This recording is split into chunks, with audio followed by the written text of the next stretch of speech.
Welcome, and you're listening to the Columbus Comics Corner podcast, episode 5.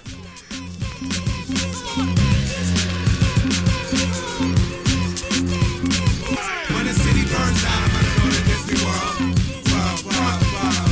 When the city burns down,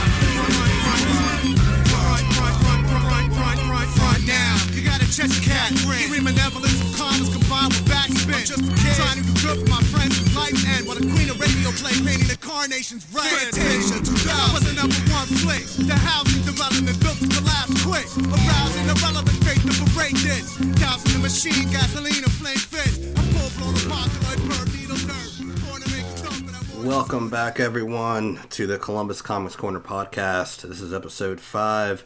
It's me, Ryan, and Kay. How are you doing, Kay? I'm doing good. Good. Yep, so we got some news to talk. We got some comics to talk today.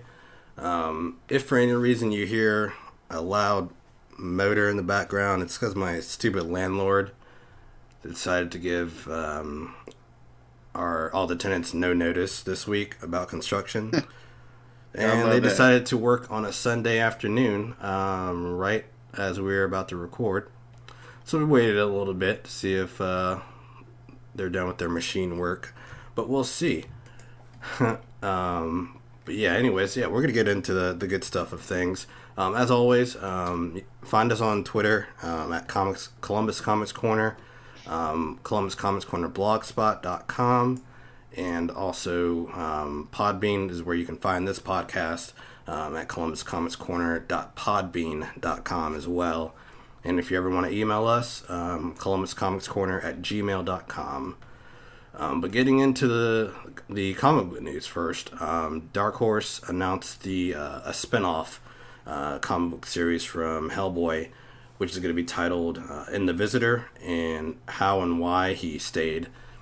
So I guess In the Visitor is going to be based on the mysterious aliens and probe and a pivotal moment in Hellboy's past for a surprising tale that harkens back to the character's first ever appearance. And it's only going to be a 5-issue comic book series. It looks like it's going to be the forthcoming Hellboy Winter Special, and it's going to be out January 25th, the Hellboy Winter Special, and just before the first issue of In the Visitor, and How We Stayed. And that debuts February 22nd, 2007. So I recently just started reading Hellboy again. So that'll be interesting to see. I look forward to what they do, because there's all kinds of creatures and all kinds of odd things that they can pull out. And the creative team is going to be Mike Mignola and co-creator of iZombie, Chris Robinson, and Jack Staff, and creator Paul Grease will spotlight as well. So yeah, any thoughts on that? I mean, that sounds like it could be pretty interesting. I definitely like the fact that they're keeping this as like a short series instead of trying to drag it out. You know, a good 4 to 6 is always a good little mini series for anything. Yeah, and lately the Hellboy books, they've only been just like a couple issues. Like they wrap it up real quick, so that's been cool. Is that the Slimer High C? Oh yes, the Ecto Cooler. I heard, yeah. I went out this weekend and saw that they had re-released it, and it was actually in stores. So like I bought like a ton of it. I was gonna say that's surprising. I figured that'd be all gone, because I know a lot of people were like are buying them all and selling them online. But that's the thing. Like for the while, I couldn't find them in stores. You'd only get it like on the High C website. And then I was out there, and my girl was like, "Hey, Ecto Cooler, you keep talking about that." And I was like, "Oh, it was like $2 a pack." Okay. So I spent like $20 on Ecto Cooler this weekend. Just keep them around. Hell yeah. I was like, I'm stacking up on them, reliving my childhood. Yeah, I figured they would like re-release them after they did their like first big release for it. Well, all I need now is some turtle pies, and I'll be set. There you go. Cool. Not to get off topic, but that was cool. DC Comics. So it was announced that the Justice League of America has added Batman, Black Canary, and none other than Lobo to the roster. And I guess previously I didn't know about this, but already revealed were members of were Vixen, Killer Frost, and the Atom, Ryan Choi, and the Ray. And so yeah, they're going to be teaming up, and it's going to be after the Suicide Squad Justice League event that starts in December. Okay. And it's going to be written by Steve Orlando and art by Ivan Reis. And there was a new Lobo design as well that they had posted as well. He's a lot like slimmer and not as crazy looking. Doesn't have like the long hair. It's kind of like a modern looking Lobo now. It's not the New 52 Lobo they had, is it? I can't remember. I'm not sure if I saw him in New 52. Because they had a redesign of him in the New 52, and I think everyone was calling like the boy band Lobo. I can see that. He kind of looks like a boy band. Kind of looks like a pretty boy. If it's this one I'm looking at, yeah, that's the New 52 Lobo. Okay. Yeah, I guess the new one's designed by Kenneth Rockeford. They said so. But yeah, they were saying how Batman's inspiration for joining the team will come from a pivotal scene that he shares with Killer Frost during that Justice League Suicide crossover event. Okay. So yeah, I mean, I'm looking forward to it. I've heard Steve Orlando did Monster Men, and that didn't really get a lot of praise. I had actually skipped it. Like I told you that before. But I guess a lot of people didn't like it. So I'm going into it hoping that it's good, because I mean the idea of it sounds great, and I know they'll have like a rotating group as well at some point. I think that's good for them to kind of have a rotating group, because you kind of get people think of like the Justice Society or even the Justice League as like a certain set members, and forget there's a bunch of other ones, yeah. B, C, D, list heroes underneath, and that's like one of the perfect kind of comics to give the other guys time to shine. Especially Killer that's good Frost. to have a rotating. Yeah, Killer Frost and Vixen. And I guess I didn't know about this. I'd read this recently, but they're going to do a mini series for the Atom post Rebirth. Did not know that. Yeah, I guess that came out a couple weeks ago. That passed me over. So I'm excited to see that, because we're going to see what happened after he was trapped in Rebirth. So that'll be interesting. I would love to tackle these next two. Oh, you go right ahead. I would love to. I figured, I put the first one in there because I was like, we already knew this, but we knew it, because I was screaming it before they even put the trailer out. But apparently, Fox has now announced that X-23 is indeed in the Logan movie, which is obviously something we've already known. This is episode 5. If you've been following since episode 1, I've been screaming X-23 is going to be in that movie. Yep. Of course, they haven't said if it's the girl from the preview, but it's got to be the girl. It's got to be, yeah. I mean, there's no way around it. Well, I think at one point, Xavier said, like, she's like you. Yeah, so, he does say that, and that really had me like, yeah, this is definitely X-Men. Yep. Then they had that scene where she kind of sort of starts fighting, and I think they cut it right before they show her pop her claws out. Yeah. I can wait. I'll wait to see that. I don't want that to be spoiled. Oh, yeah, I'll wait for that, too. I'm actually excited, And especially I've been loving the all-new Wolverine right now, too, so it's like I'm on board. I'm not, like, super familiar with her, but since reading that, I'm all on board for that. Well, with the last couple issues, like, you've actually become as familiar as you need to. You can go back and read her other stuff, but the key things you need to understand were in those last 2 issues, especially that last one. Yeah. And those are all the real key things that you got to understand about the character. And this next one is kind of funny to me because I don't know how I forgot to mention this on episode 1. That's been a while ago. But what they've done with Stan Lee, everyone knows Stan Lee's appearances in the Marvel movies. We all look forward to his cameos.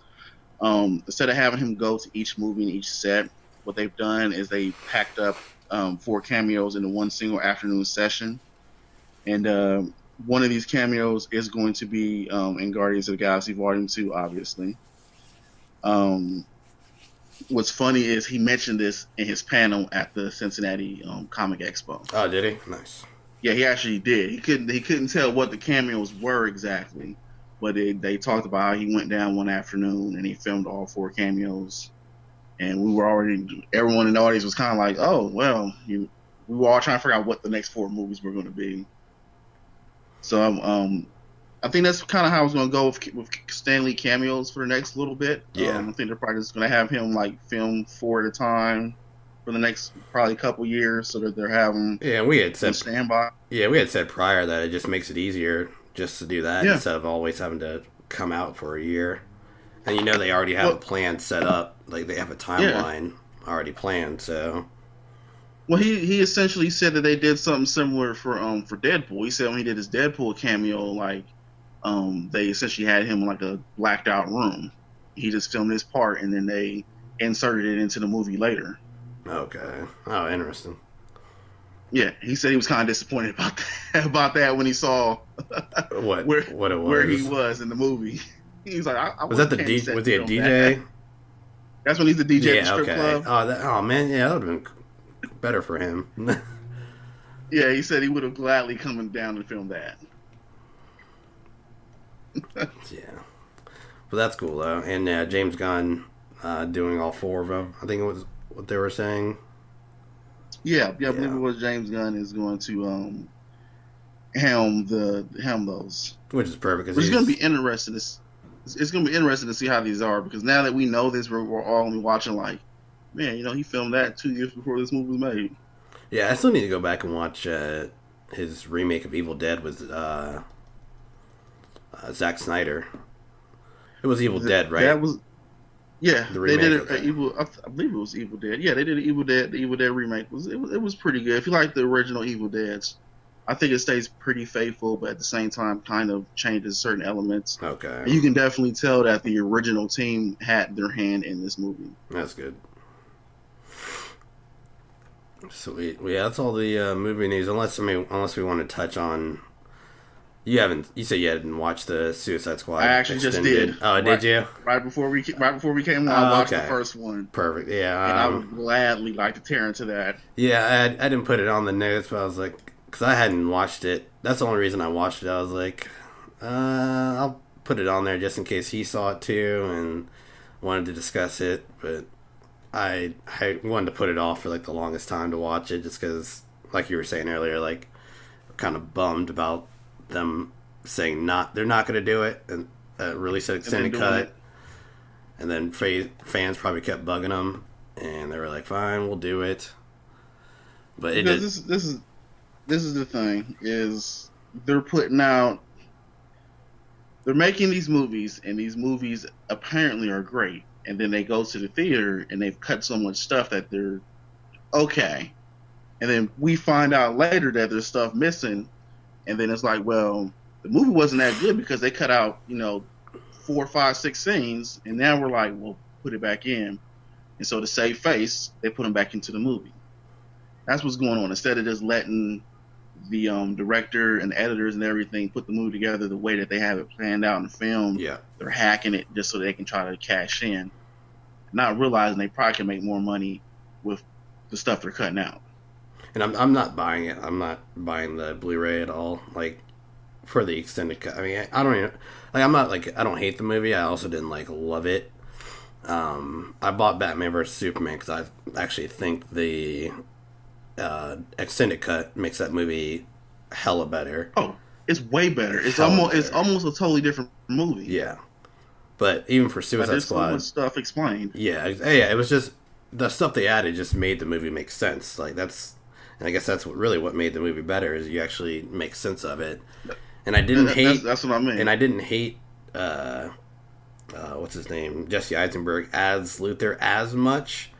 But there were still problems that they couldn't get rid of that they had done. But for Suicide Squad, I'm not excited for it. Yeah, for anybody listening to this wondering what in the world they are talking about, we are talking about the announcement of the Suicide Squad extended cut Blu-ray, which is exactly what they did with the Batman v Superman extended cut Blu-ray, where they've put back in footage that was cut from the movie. The trailer is out now. I think there's 2 trailers out now. Yeah, I only watched one of them. I was like trying to find like the DC released one. That way I can watch the official one. But all these other like sites had it too. I was like, oh, what the fuck? Yeah, it's essentially just going to be all that Joker. Well, most of the Joker footage they cut out.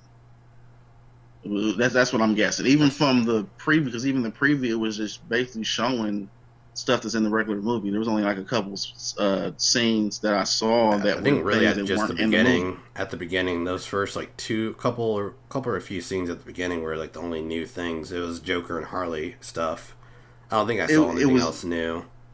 It was that, and then towards the end, they had a part where the cover kind of shatters and it's showing all these different images and stuff, and one of the images is a different scene with Joker. Okay.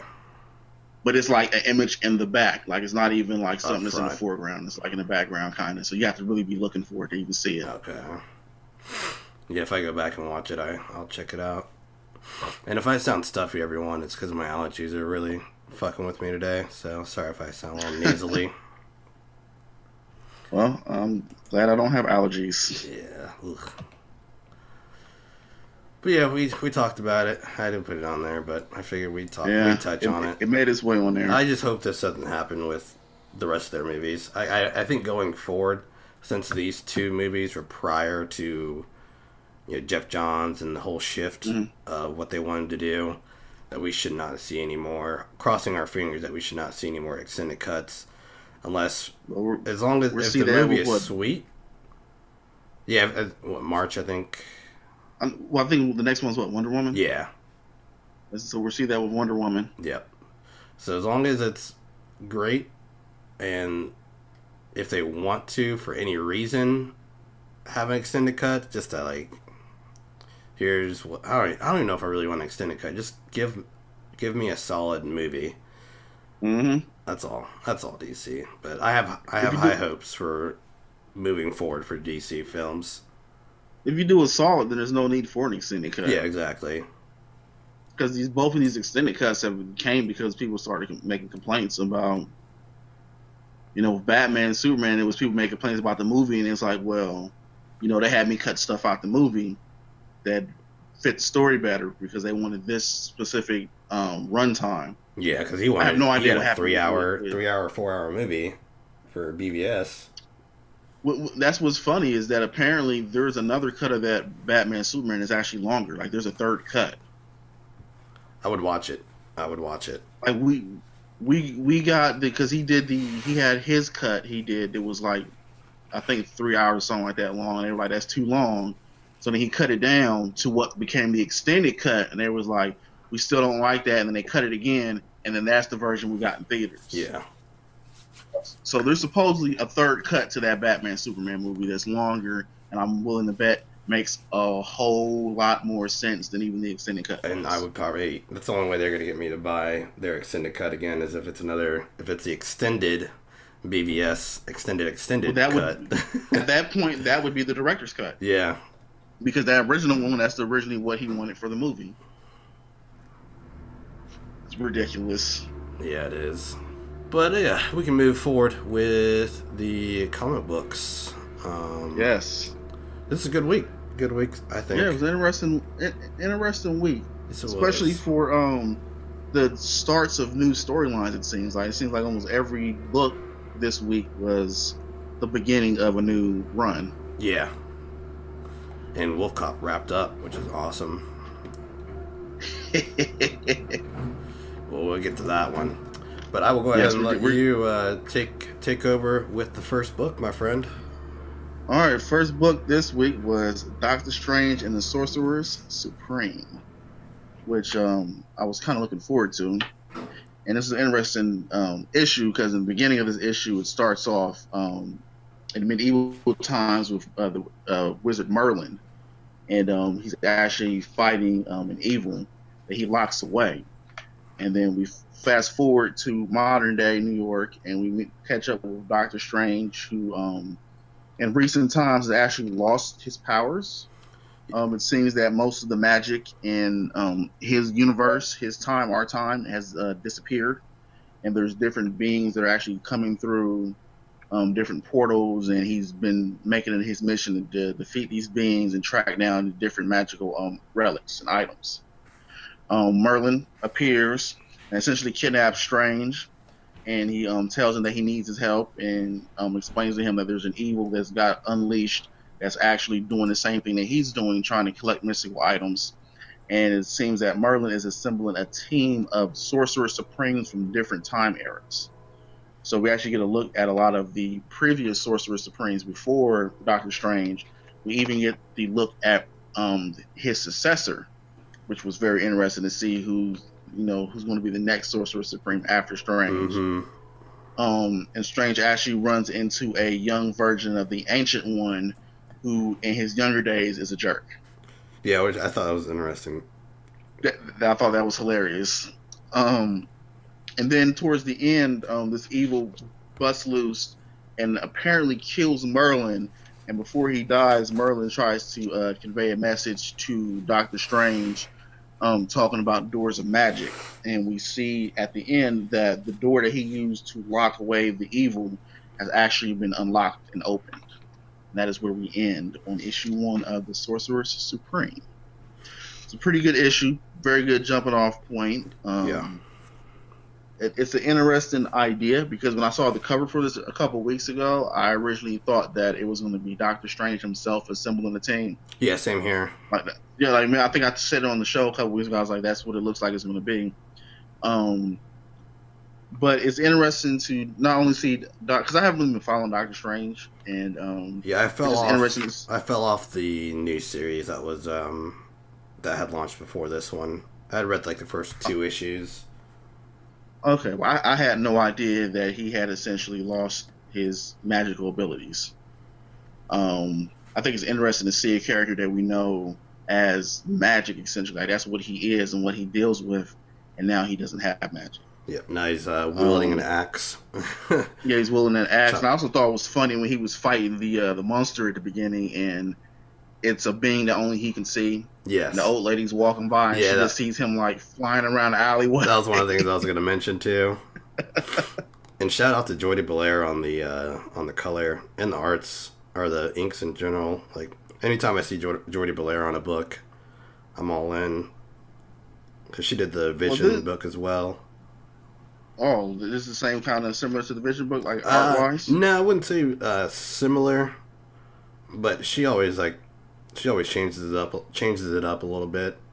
Each book she does. Well, it's really good artwork in my opinion. Yes. And especially it gets Doctor Strange like classic Doctor Strange, when Merlin abducts him. Yes, and they're traveling between the dimensions, and he's like walking on her head, and he's on the shoulder, and then he's inside the head, and they're coming. Like, it's really interesting the way that they did that. Yeah, and just before that, before he takes him to that dimension, like, Doctor Strange tries to tell him, like, he tries to tell him that he doesn't have powers, like, right now, and he just, like, takes him to that dimension. But then that splash page... He takes him anyway, it's like, well, he's like, well, you're the Sorcerer Supreme, so I still need you. He's like, wait, but... But then that splash page, of them going through different dimensions, I was just like, that's something I would get framed. Oh yeah, that is like a really, really great visual. Oh man. And the weird thing though is that Merlin gave the key to one of the Sorcerer Supremes. Yep. And obviously, they need a key to unlock that magic door. So I would be interested to see if, for whatever reason, if that's going to be the villain, even though the key is covered in blood, did somebody, sneak in when they weren't paying attention, when she was off somewhere, and, take her out and take the key? Like, yeah, the evil dude got his revenge, especially because, like, in the beginning, like, the introduction with Merlin, how it's like, I usually wouldn't do this, but I have to, put away the evil, because he doesn't want to, like, put a guy in a cage. Yeah, he talks about doing evil to prevent evil or something like that. Yep. And then all the newer and older Sorcerer Supremes are pretty dope. Like the Neely, was that the girl that got the key? was that her name? Nina. No, I thought her name. Nina was her name. Nina. Yeah, Nina's the one that got the key. Yeah, and she was cool. She had like the sword and gun, and like she didn't really seem to sword and the 6 shooters. Yeah, so I wonder what her kind of magic is, since she's really just shooting and. Cause she did a spell at some point, but she was kind of just like dismembering one of the monsters. And it was cool how Merlin, he was in the middle of the fight and then he phased out to get Doctor Strange, and like comes back right at the same time.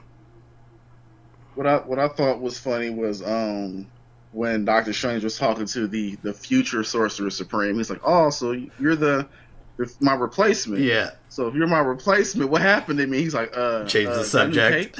He's like, is that new cape? I like the cape. Yeah. Stripes. Well, stripes are good. I thought that was funny. And then in came the Ancient One. Yeah. He's a little smart That ass. was funny. He was like, you don't recognize him? He's your mentor. He's your master. He's like, that's not the Ancient One. He's like, Ancient, do I look old to you? Right.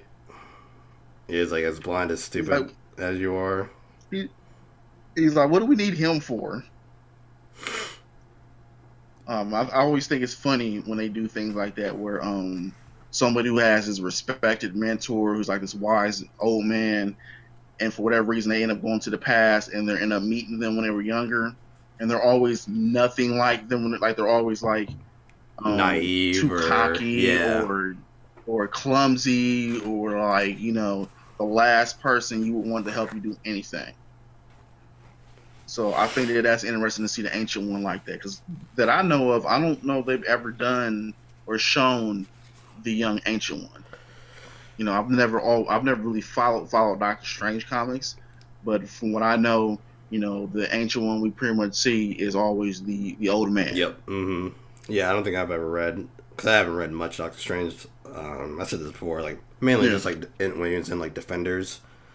But that's why one of the reasons I picked up the previous series, and I got into a couple of issues, but I never got. I need to finish it to see how his powers came to be, that they're lost now or slowly dwindling away.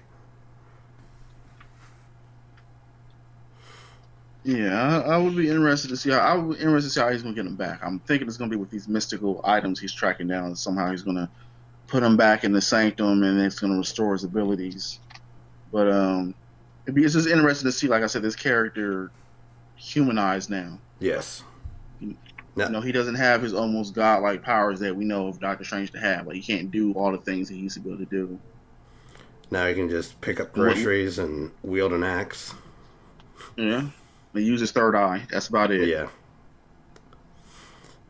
But yeah, they pretty much just kind of set up everything with the death of Merlin now, and him passing on the key to Nina. And I'm all in on this book, and I definitely will. I can't wait to see Doctor Strange as a leader, because I'm guessing that's the reason why he grabbed Doctor Strange, is he knew Strange was the only one that could probably be a leader at this point. Yeah. Granted, he didn't know that his powers are slowly going away. True. He probably just figured, like, we know Doctor Strange is they even said it, because the Ancient One was mad when he heard it, that he's considered the greatest Sorcerer Supreme ever. Yeah. And he can't do anything right now besides wield an axe. Yeah. So this will be interesting to see this. I did like this issue, though. I would definitely pick up the next issue to see where this goes to. Same here, especially with the art like this, and the story is good so far. Yeah, story's pretty good. Art, I do like the art. Interesting premise. Yeah, it's written by Robbie Thomas, and I'm not familiar with his stuff. Well, they was like, we got a job for you, Strange. He's like, okay. I'm down. Cool. Anything else you got on that book? No, that was it. Good read. It was a good read. Yeah, for sure. And so next we are going to move on to Detective Comics number 943. This one's written by James Tynan IV. Art pencils by Alvaro Martinez. Inks and colors by Raul Fernandez and Brad Anderson. And so with Detective Comics number 943, post Night of the Monster Men, Gotham City at this point is anti-Batman after the damage caused to the city. From there, there's now a new group of villains who believe Batman is the true villain in all of this, and they believe that he is causing the all the terror and whatnot.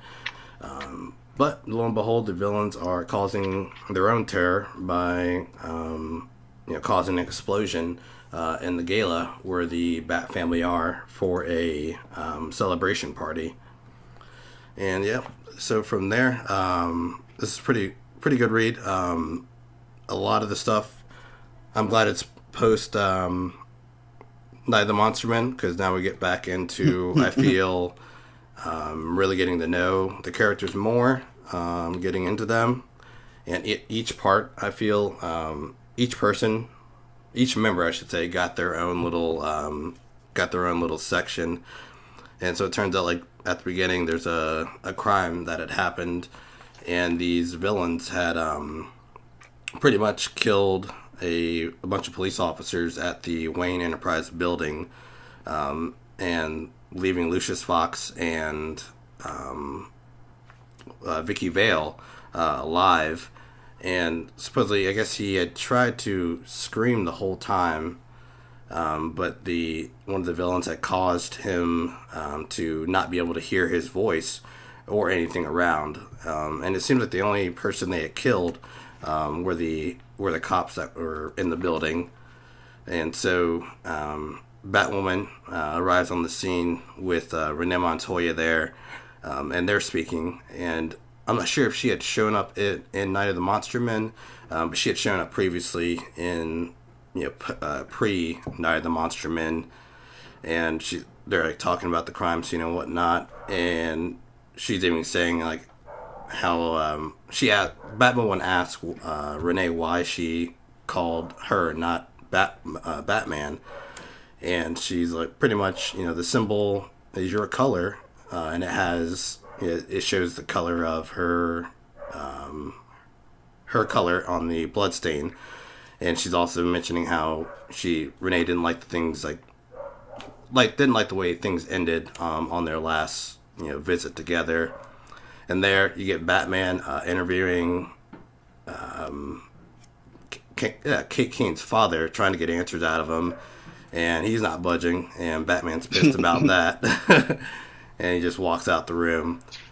And yeah, you get Batman still dealing with the loss of Tim Drake, who they all believe is still dead at this point, and Kate Kane. That was news to me. Yeah, I think I told you that maybe off air at one point.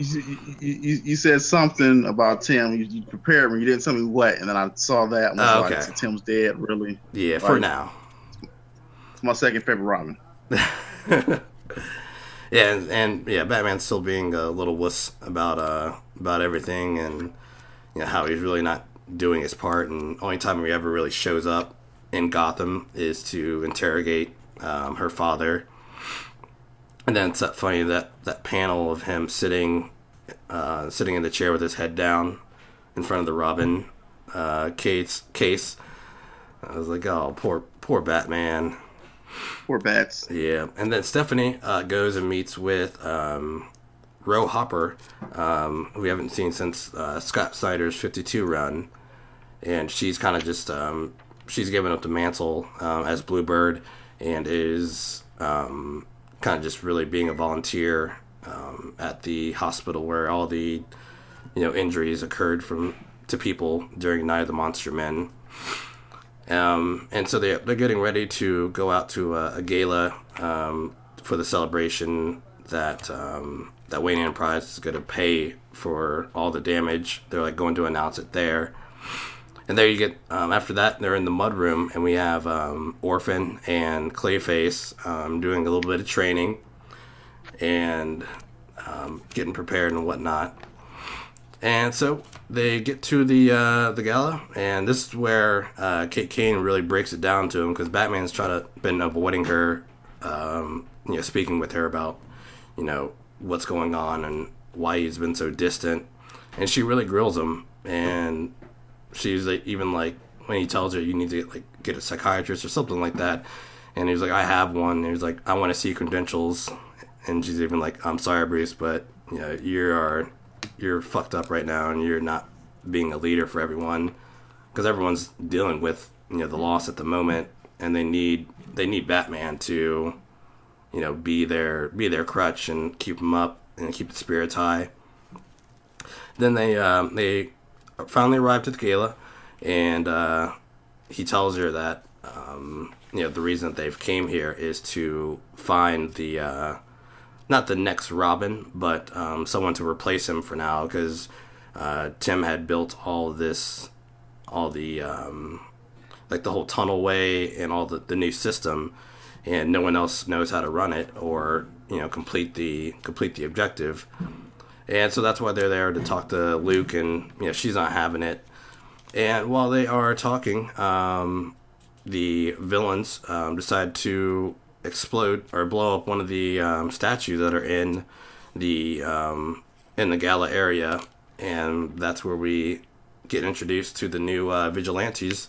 And that's where they're blaming Batman and anyone who's involved with him, that this is all his fault, and we're here to return the favor, and pretty much fuck you up, because everything you've done, this is what you've done to us. You've turned us into these monsters. Pretty much, they are pretty much all monsters.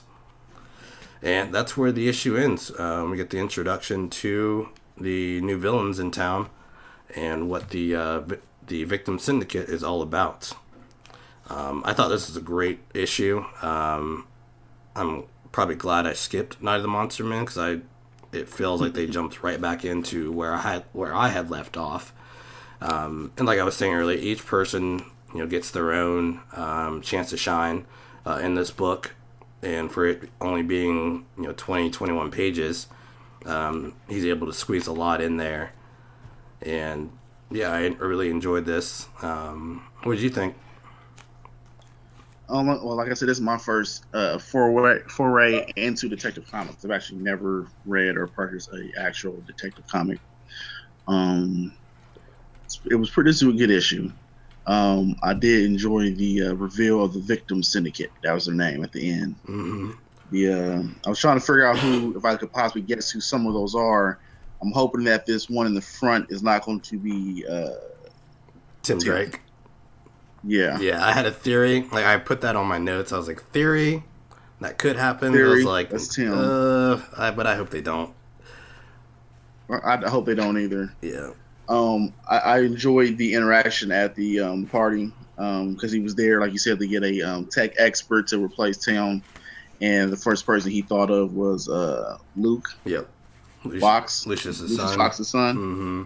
Which I was wondering if it was going to pop up, because I know that you had said before that essentially it's a Bat Family book. And when I thought Bat Family, I was thinking of Batwing. I'm like, was he going to show up in here as Batwing? And they kind of hinted at it. Yeah. Yeah, it was a treat for me. It was kind of interesting to see him almost playing the Bruce Wayne role, which Bruce comments on when she's like, well, why do you want him? He's only in the tabloids and he does all this stuff that sounds good but isn't good. He makes this machinery for the police department they can never afford, and he's kind of like, yeah, he kind of does what Bruce Wayne does, doesn't he? Yeah, it's kind of a playboy. Yeah, rolling out of the car with two women. Mm-hmm. The hover car. He came with the hover car. Yeah, the hover car. Yeah, and Kate Kane even mentions, she's like, he's pretty much like you, but yeah, she's like, essentially he's pretty much like you. Why do we need another you on the team right now? Yeah, I enjoyed also what they did with Clayface. Like, yes, I like the idea of trying to turn somebody who is a Batman villain into a hero, and he really seems like he wants to do it, but he knows what he used to be. Yep.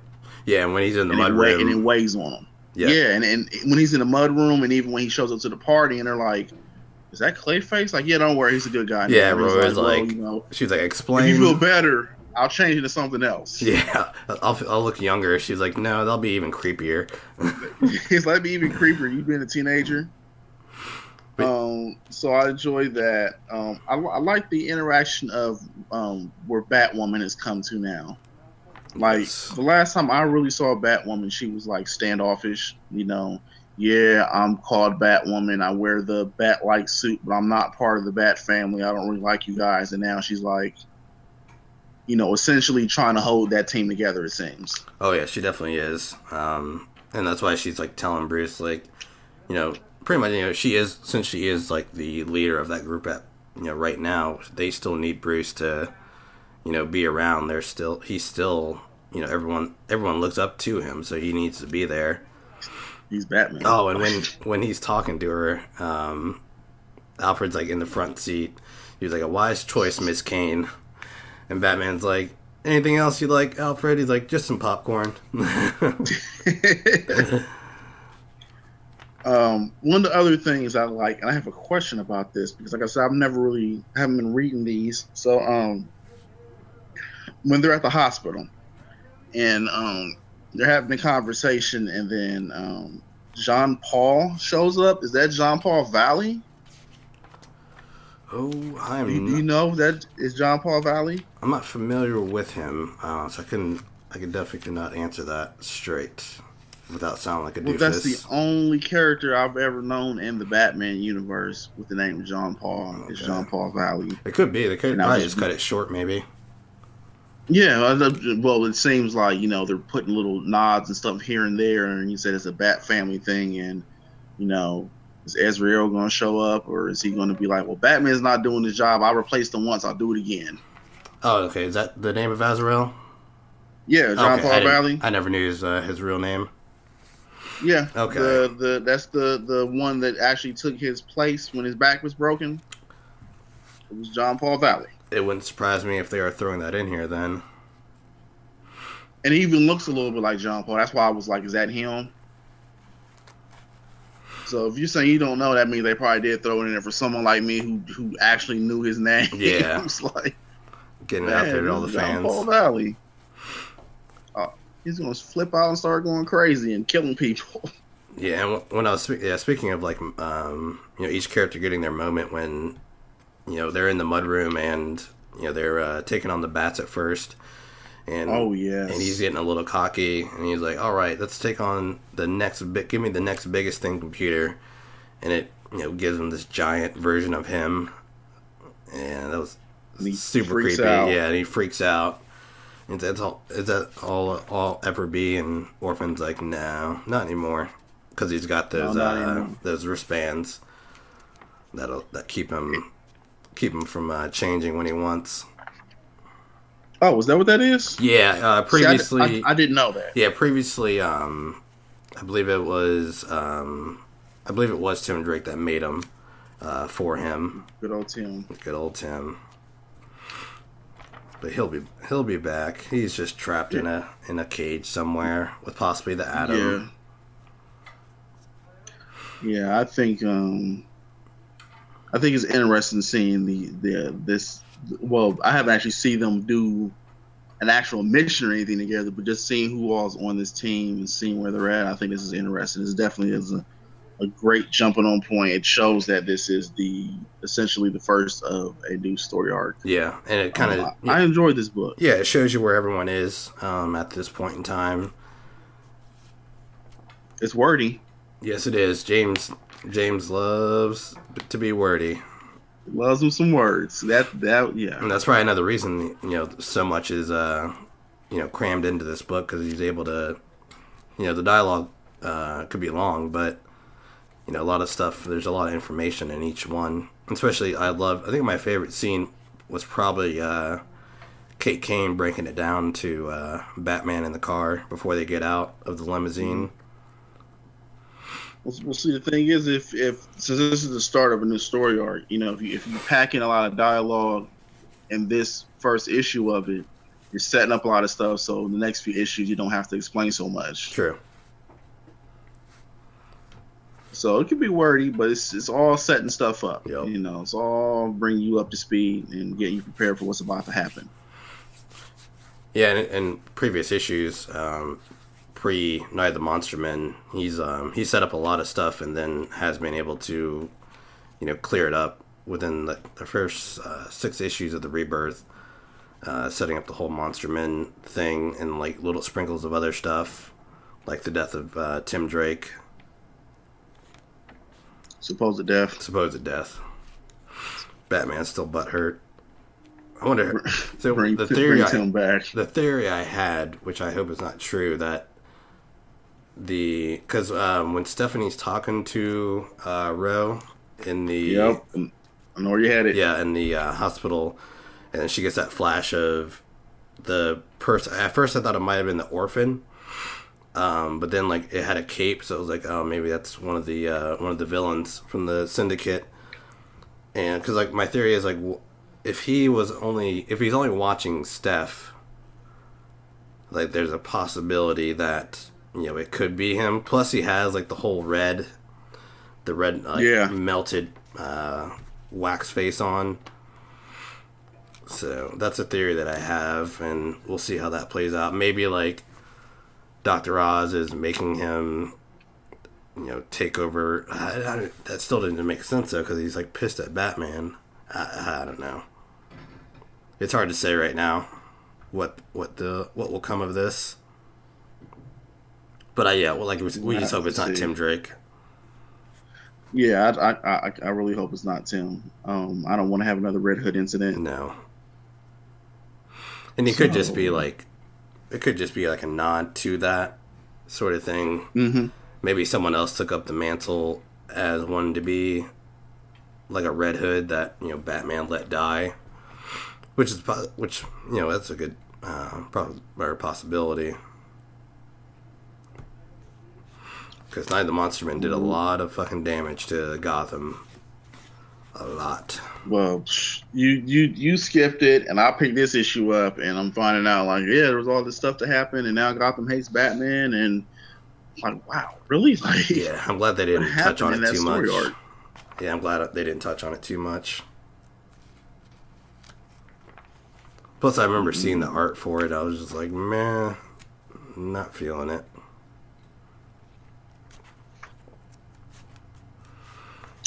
Wow. But yeah. Overall, that was a pretty good issue, though. I did enjoy reading that. For sure. You gonna continue with this arc? Yeah. I think I want to see who the victim syndicate is. I want to find out who they are, and I want to see if they, bring Tim back in this. And I want to see the rest of this team. Yes. Yeah. Team in action. I always thought as they were growing the Bat family that there should be, essentially a team. Like, yeah, you should be able to have your Nightwing stories or, have the Batwoman stories and everything. But there should be like a book or an area where they're like, the Bat family or whatever. Yeah. So I think this is interesting. I also think it's interesting that they chose to have it be not everybody literally Bat related. Yeah, adding Clayface. When I heard Bat family, yeah, like Clayface, because I heard Bat family, I'm thinking, Nightwing, Robin, Red Robin, Batwoman, Batwing. Like that's what I was thinking when I heard Bat family. And it's like, well, no, we had Spoiler and all these other people and everything that we can include too. Mm-hmm. And then Clayface, that just really threw me for a loop. Like we were putting Clayface on the team. Yeah, the way I see it is like if Batman trusts them to be a part of his team, I consider them Bat family. Just because, his judgment. Yeah, his judgment. I trust Batman sometimes. Even when he's being a whiny baby right now. Well, I mean, he kind of has reasons to, doesn't he? That's the second Robin he lost. Yeah, that's very true. Very true. But he is the world's greatest detective. Hopefully he figures it out sooner. That he's actually not gone. He will. He will. He's just hurt right now. Yeah. He'll figure it out. He's hurt. He needs something to spark that detective part of his brain. Hopefully Kate will continue to beat it into him that he's got to be stronger than this right now, and they'll get the answers. And I'm wondering if her father's going to come back in this at all, or what his role may be.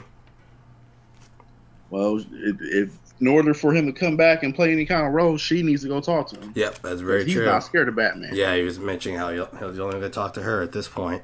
Yeah. I'm not scared of you, Batman. I was like, wow. He just really hurt Batman's ego even more. Yeah, and he was even like, ugh, motherfucker. And walks out. Turn off the lights. I just imagine him walk out and slamming the door and stumping down the stairs. Like, he's throwing a bat tantrum. That was a bat tantrum. Oh, man. Just start throwing batarangs out at random stuff. Alfred's like, what's wrong, Master Wayne? He said he's not scared of me. But yeah, I love all the interactions. Wow. And I can't, like I said, I can't get enough of how much they were able to squeeze into this book. Well, you got good artwork, and then you got gigantic dialogue bubbles. Yes. So you can touch on a lot of stuff on a single page. No doubt, no doubt. All right, shall we move on? Yes. We'll move on to Suicide Squad number 5.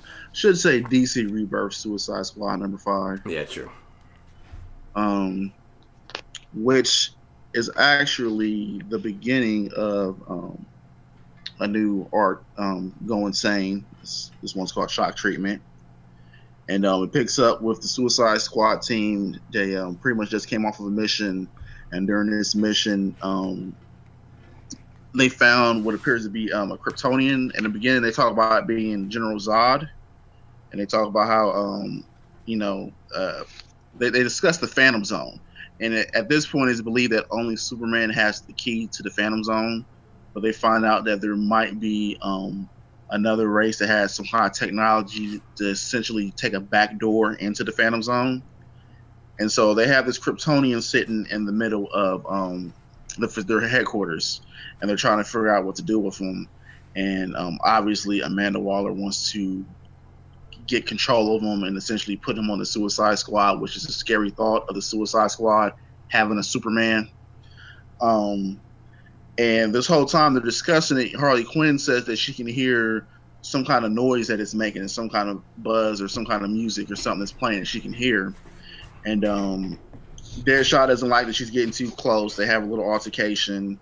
And then we flash over to Cindy Moon, which I think is funny that now that the movie has been out, they're introducing her back onto the Suicide Squad. Yeah. And she's talking to Killer Croc about how she blacks out and she'll wake up on another continent surrounded by dead people and not know what happened.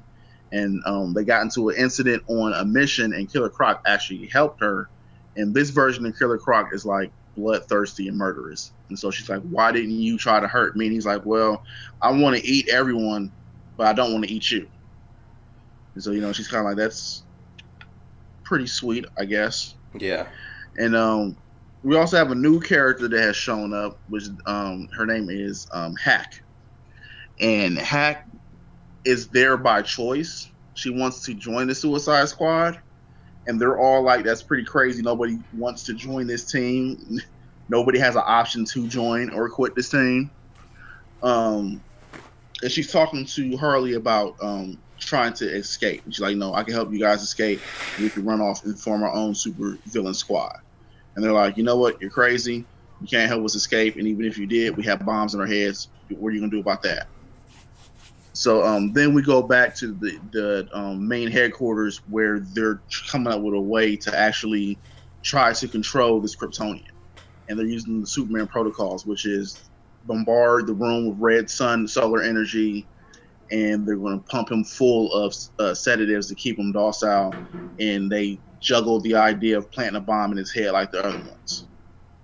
Then we flash to Hack, who is discovering that she has some kind of new mental powers and some kind of voice in her head because she helped the suicide team get out of a previous mission, and she downloaded all this information from a Russian computer, and now there's something inside of her. And towards the end, it turns out that what is it, Colonel Flag? Isn't he a Colonel General? Colonel. He's a Colonel. Yeah. Colonel Flag. Kind of loses his mind and says, like, you're going to try to control a Kryptonian, like, and especially if this is Zod, like, you think you're going to have Zod as a member of my team, like, you think that's really going to happen? Kill Boomerang. He talks about how he's made the made the oath to defend the country against terrorists, foreign and domestic, and he essentially calls her a domestic terrorist, pulls his gun out, and then it ends with him shooting. So we're not sure if he shot her or not. The last little part of this comic is actually kind of sort of a flashback ish mini issue, kind of telling you about Hack, how she showed up at the facility, and Amanda Waller was interviewing her, asking her like, "Why are you here? You know, you can go anywhere, you can break into any place in the world. You came here." And she talks about how she was inspired by Harley Quinn because, you know, she was strong and she had courage and she was flashy, but she wasn't bound by responsibility like Wonder Woman. And talks about how she grew up, you know, in the slums. They said where she was from. I'm guessing it's supposed to be Africa, like a small African village. I forget. Swahili. It's Swahili. That's Africa. Where is it? Well, if the word is Swahili, then yeah, that's what she spoke. Yeah, I can't remember. It just says Kuragachu slum. Yeah. But she talks about how it was as poor, and it was so poor that she was surprised that, you know, like drugs and alcohol were actually, you know, obtainable there. And how her brother got mixed up with a gang, and then she got mixed up with them. They were forcing her to, you know, do all these computer hacks and work on all these different computers. And then one day she found that she could actually go inside and essentially become computer code. And this allows her to transfer through any computer device, and she can actually do it to others. She can take people with her through computers or electronic systems. And she used that to get revenge, which was funny because she trapped the dudes inside a cell phone. Yeah. Which was pretty funny. And we know, I mean, she's telling Amanda Waller, like, I want to join the team. And she's like, well, no, nobody joins the team. Not how it works. You don't just join the team. And she finds some files on Amanda, and she tells her, like, oh, Amanda, you know, you had a tragic past. And she's getting to reveal some kind of big secret about Amanda. And then Amanda electrocutes her and says, you know, it's fine that you have your viruses and everything, but you think you would come in here and we don't have our own kind of viruses? And then that's pretty much the end of the issue. Yeah. She tells her to enjoy her prison time and then walks away. Yeah, it was a good backup issue. I enjoyed the backup issue a lot. Yeah. Nice little backstory. I was surprised it was a backup issue.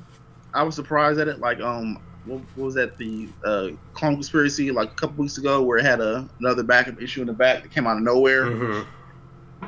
That's what this did. This came out of nowhere. I wasn't expecting that to have it in there. And I was actually wondering about this character Hack. Because through the issue, you see that she keeps saying that she wanted to be there. She wants to be on the team. She's even got the Harley Quinn diamonds tattooed on her face. Yeah, she does, yeah. She's got her hair in the pigtails like Harley. She's constantly talking about Harley and following Harley. So I was actually a little curious more about her. I do think that the idea of of Amanda having access to a Kryptonian on the Suicide Squad is ridiculous. I'm not sure. Huh? I said hella dangerous. Yeah, I'm not sure how the bomb will, because I was with Colonel Flag when she started talking about putting the bomb in. I'm like, well, how's a bomb going to work once he's actually fully powered up? Is it going to be like a kryptonite bomb, or True. Is it going to be like red solar energy or something to drain his power so that they can retrieve him? Or how are you going to control him once he's fully powered? How are you going to control that? Yeah, and it's, you know, it's Zod too, so I just don't see him going with this at all. Exactly. Because that's the first thing you see. You see him say like, "Oh, Zod," and I'm like, "Wait a minute! Like, out of all the Kryptonians you could try to gain power over, you're going to try to get Zod? Like, that's the last one that you want to try to get." Last one, yeah. Yeah, this was actually my first. You know, or maybe oh, this is your first Suicide Squad? Yeah, this is my first Rebirth Suicide Squad. Okay. Because I had saw that Hack was in. I think she was in the start of the second issue. From Rebirth, but yeah, this is my first Rebirth Suicide Squad. But yeah, I enjoyed it overall. Yeah, Harley. It was funny when Harley was like, when you were saying how she was she could hear the sphere singing, but no one else could hear it. Mm-hmm. And she goes to touch it, and Rick Flag's like, "Back the fuck up now." Yeah, he was like, "Back up." And then Deadshot tried to grab her, and they started fighting. Yeah, they get into a little scuffle, And Amanda Waller puts him down real quick. Like, zaps him. But yeah, like, they definitely are pulling from the movies a little bit, like you were saying, with, like, pulling June Moon in. We got Killer Croc. Katana's there. Katana is side by side with Colonel Flag. Mm-hmm. They're just missing Slipknot. Katana. And they killed, Zod killed Boomerang. Yeah. Wow. Yeah. That's pretty gutsy. Not saying Boomerang's the greatest character, but he's one of those like established characters. Normally, a Flash Rogue. You put normally you put like some no name or some super D minus villain on the team and kill them in the comic. But to kill somebody who has a reputation, has a name, has a history, he's the villain of a major DC character. Gutsy. Yeah, I think even Diablo, he was in one panel, but he didn't have any dialogue or anything like that. But yeah, and then like when Hack was being led into that room by that voice in her head, I call it the operating. Yeah, and she got in there and it was had the writing all over the walls. Yeah, all that like highlighted graffiti, that blue graffiti. So I think she's going to be an interesting character. And going back to her backstory, I'm glad they did the backstory because that way we could. This is a good issue, I think, to pick up, too, for my first time, because, getting a backstory into Hack, not knowing who she is, you get the idea, she came up in the slums. It reminded me, of City of God. I don't know if you've ever seen that movie. Yeah. Oh, yeah, like when her brother was getting shot in the leg and stuff, and, like... Yeah, it does remind you of that, like... Yeah. Yeah, it just has that, her bad past, and... her just wanting to be in there. I think because she, one, is infatuated with Harley Quinn. Yep. And, it probably has a much better life, being a computer genius or a computer, really, than being in the slums. And whatever, excuse me, whatever secret, she knows about Amanda, that will come out hopefully soon. It's got to be something big for Amanda to freak out. Yeah, because she was pissed. She said, "Now we ain't having that."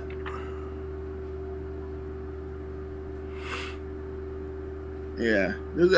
So you said this is your first, essentially rebirth Suicide Squad. This is a good issue because it seems like they are setting Hack up to be something important to this storyline. Like she's being set up to be a key feature. She's going to play a major part somehow, probably. Mm-hmm. And I remember hearing that Boomerang had died previously in the previous issue from Zod, because I guess they weren't calling him Zod in the 4th issue.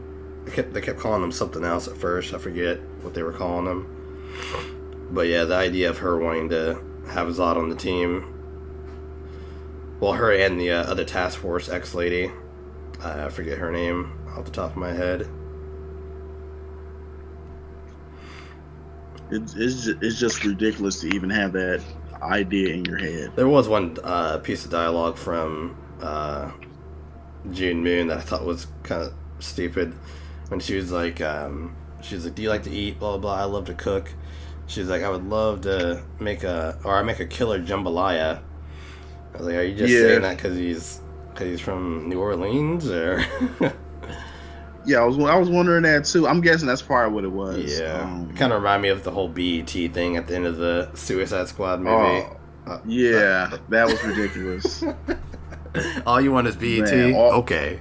All he wants is BET and a shelf of alcohol. What the fuck? Give him that, and Killer Croc is apparently happy. I'll say it's better than X-Men Apocalypse. I'll give Louis that much credit. One day we are going to dive into X-Men Apocalypse because that seems to pop up so much. We just got it one day. We got to get into that. We will. One last thing that I liked about this, I thought was interesting, was they talked about the last mission, and they talked about how I think it was Russia or somebody's assembling their own. Yeah, it looks like Suicide Squad. They're talking about Yeah, they compared it to the Cold War, and it's like, is that how it happens? It's like, one country hears that we may be doing this, so then they start doing this. And he's like, I guess America isn't the only country allowed to have bad ideas. That's probably why Amanda wants Zod on the team, and Colonel Flag ain't having it. Think about that. That's a trump card right there. Yeah. Like, if the regular Suicide Squad couldn't beat another country's, bring Zod out. Yep. And it's just funny, like, before Amanda even finishes her sentence, he's like, yep. Or he's like, yes, and blam, that panel. And then, the next one, it was like, next, oh shit. Because that's what I said. Because Colonel Flag went rogue, and he's like, fuck that. You are not doing this. What's funny is I was reading some of the writing on the wall, and that scene where Hack walked into the room. Mm-hmm. And there's some interesting stuff there. They're just phrases, but people come together to take the world back. The general will lead them. Something about powerless. Who is Carla? Lex knows. There is a traitor. Lex knows. Batman bad. And then something about Waller is something. Yeah, there's a lot going on there. So I wonder if that's all the data that she's like pulled, from that computer, and now she's able to display it on the wall somehow or something. Maybe she's learning more about her powers as she goes along. Maybe she's gaining powers as she goes along. Especially after accessing all that information, maybe there was something in that computer that interacted with her mind or her powers and is actually expanding on what she can do. Yeah, I plan to go back and read the previous 4 issues. And anytime I get Stephen Byrne on arts and colors for the backup that he did, I'm a huge fan of his. Yeah, I'm gonna have to dig back out my previous issues now. I have all the whole Suicide Squad run up until now, and I'm gonna have to dig back out and refresh my memory. Yeah, and I know like a lot of people were excited about Jim Lee coming on to Suicide Squad. It's definitely not bad, but it's not my favorite either. I mean, it's not like you just said. Not bad. Yeah. It kind of has like a classic look to it, but a little more modern, like a little touch up to go with the times today. Like, yeah, I was about to say with the times today and with some of the new, techniques and stuff being used, so they had to give it that little twist. Yeah, a little bit of flair.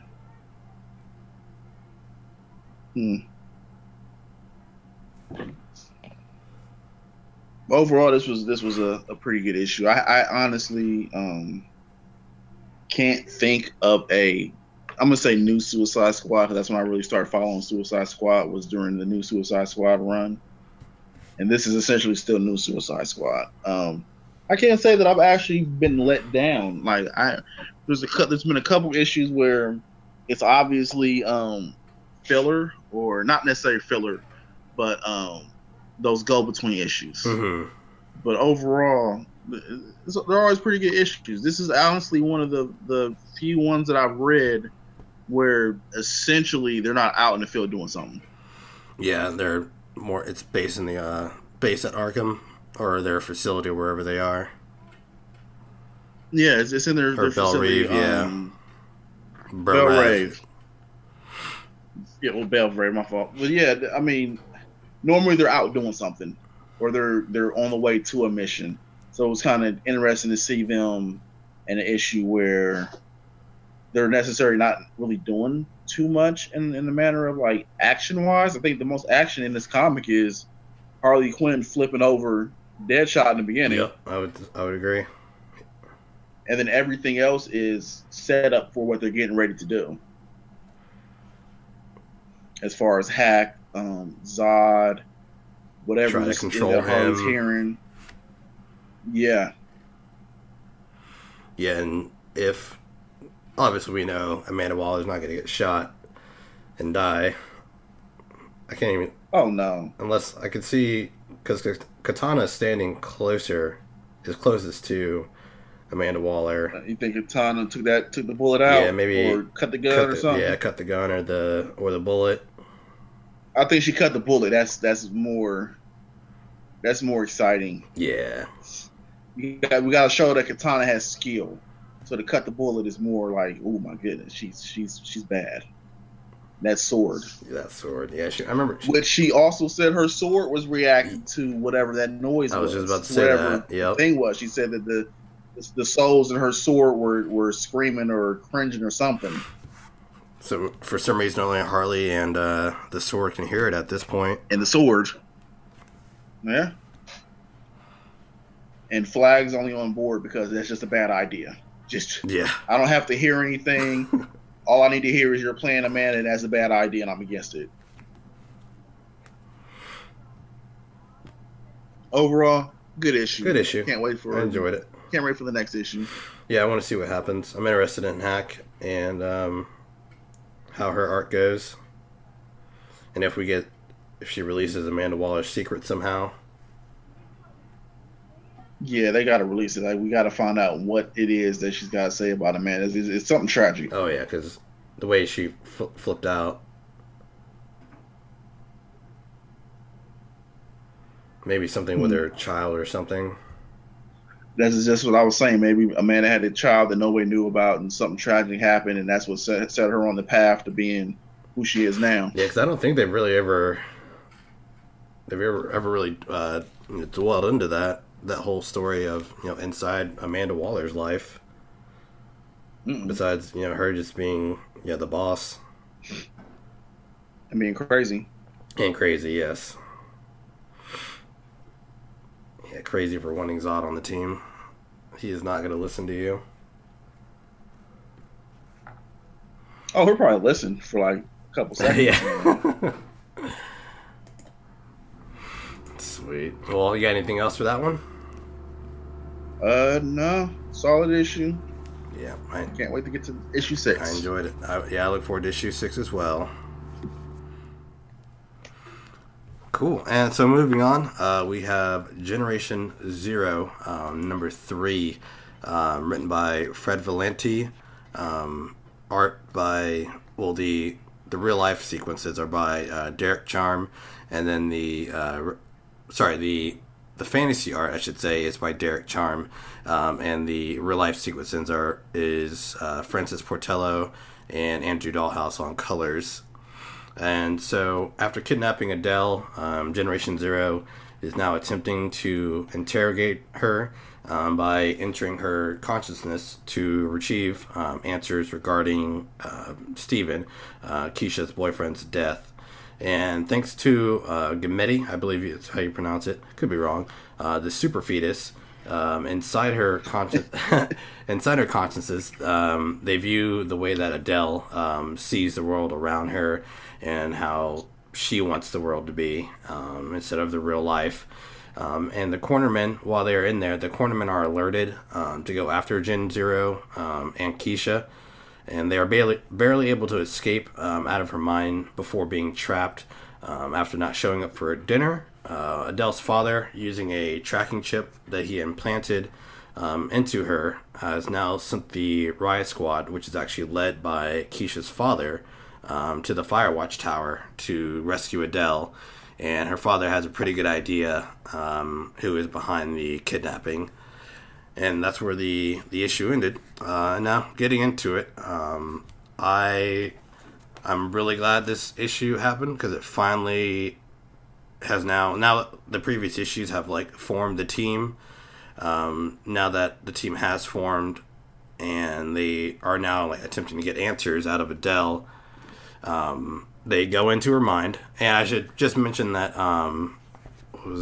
Derek Charm, who does the fantasy sequences inside of her brain, he did colors and drawn for the Archie comic, which I had a feeling that makes so much sense. Yeah, because I had a feeling because when I opened it, I was like, "Whoa, this isn't the regular art." But then Adele, when it shows Adele in the title, it's like kind of has that Archie feel to it. So I just double checked to make sure that it was the person who's been doing Archie, and it was. But yeah, they entering her consciousness, they're seeing that the way that how Adele is seeing the world, and that she wants to be this scholar and wants to keep pushing and has her goal set on going to Harvard, and she doesn't want to let her father down. And the team is seeing this, and even Keisha's kind of freaked out and wondering why she looks like a cartoon character, and she's then informed that they are in her consciousness, and this is the way Adele sees the world. She kind of thinks everything is perfect, and she pretty much wants things to go her way. Thanks to the super fetus, they are able to enter her mind and see all of this. And so they're seeking out to get answers. And it turns out that Adele actually dated Steven at some point, and he kind of really didn't have an interest in her. And he's actually has a thing for Keisha. And so Adele thinks in order to maybe get Steven back, maybe she should be gothy like Keisha is. And he kind of croaks over. Doesn't necessarily not really croaks over. I guess I should say he kind of passes out because he's kind of freaked out because she's like dressed up as a a ghost looking person. So he's knocked out because he's kind of freaked out. And the cornermen have been alerted to go after him because they've picked up that they are in Adele's conscious, and so they find themselves in a roller rink, because since they are the cornermen, the only way that they're able to enter is if essentially there's a corner that they can enter into. But yeah, since they're being in the ring, they can't get in as easily, and they have to pretty much bust down the door. And Cloud is able to transfer them out of her consciousness, but and Amelia, who is the youngest Gen member, it's kind of her being a kid. She is loving this cartoon looking life. There's kids playing. She could be a small animal and be cute and a kid, and she doesn't want to go back to the real world. And luckily Keisha is able to break it down to her that, hey, in order for us to live in the world that we want to live in, we have to save the world that we're in first, in order to get to where we want. Cronus doesn't see it that way so much, and he sees it that way, but he wants to take over the town first. And Keisha's like kind of like what bothered by that. But then they are able to Cloud's able to get him out of the consciousness that they are in Adele's. And granted, they weren't able to get answers regarding Steven's death right away. Excuse me. The twins mentioned that they still have some cracked open the case somehow, and that's where we see the final page is Keisha's father in all riot gear with a bunch of other riot police, and they are now heading to the watchtower, or the fire watchtower, to rescue Adele and get some answers from the Gen Zero. And that is where the issue ends. So this being you had caught up on this, because you're not too familiar with them. What were your thoughts? Well, once I caught up and got to issue 2, I was like, okay, going to issue 3, I hope something happens. I need something to catch me. And then, similar to you, when I opened it up and saw like the first page, I was like, wait a minute, what is this? Is this? I instantly, the first page, I was like, this is like an Archie comic. Yeah. Like even the way they did, because they broke it up into little sections of Adele doing stuff. And each time it was like, Adele and such and such and such and such. It's like an open into a new issue. But even that was like an Archie thing, and it was just like simple stuff like, her essentially being an overachiever, and the comment, of her going to Yale and she's, being the future president. She's like, well, you're wrong. I'm be the future president that has a Grammy and an Emmy. Yeah. and it's like, yeah, she's a super She wants to do it all. But given the idea that they were in her mind, her subconscious, that helped me cope with the artwork. Yeah. I mean, if this would have been the artwork from the start, from issue 1, I probably wouldn't have really cared that much. But seeing the way the artwork was and then seeing it go to this, I was a little nervous. And then that explanation was like, okay, well, I can live with this. For this issue, this makes perfect sense for the art to appear this way. Like you said, everything to be cutesy. It was just interesting seeing her take on it, because that's an interesting idea about the way people see the world or perceive things in their mind. And this is like a visual of how somebody is perceiving things in their mind. So overall, this was a pretty good issue. I would definitely give, especially since they have a story going now, like actual, it's actually moving along. Storyline for them to interact into. I would go and read issue 4 when issue 4 comes out. Yes. So I would give them a couple more issues to see if they can get something to really, really catch me and make me a fan. Okay. But as of right now, I'm kind of on the fence with Generation Zero. Okay. Yeah, I understand. Yeah, because I told you like the first 2 issues were kind of setting up. I think this was my favorite just because it is starting to finally pick up with the storyline and trying to figure out what's going on. They're slowly revealing things like her father has something to do with the big picture, of kind of what's going on in the town. And yeah, the art at first like threw me off. Like that's when immediately I looked into Derek Charm, and I was like, is it the Archie guy? I just want to make sure because it's very similar, and it was. I was like, okay. So I kept reading, and then finally they explained this is the way she sees things. So yeah, excuse me.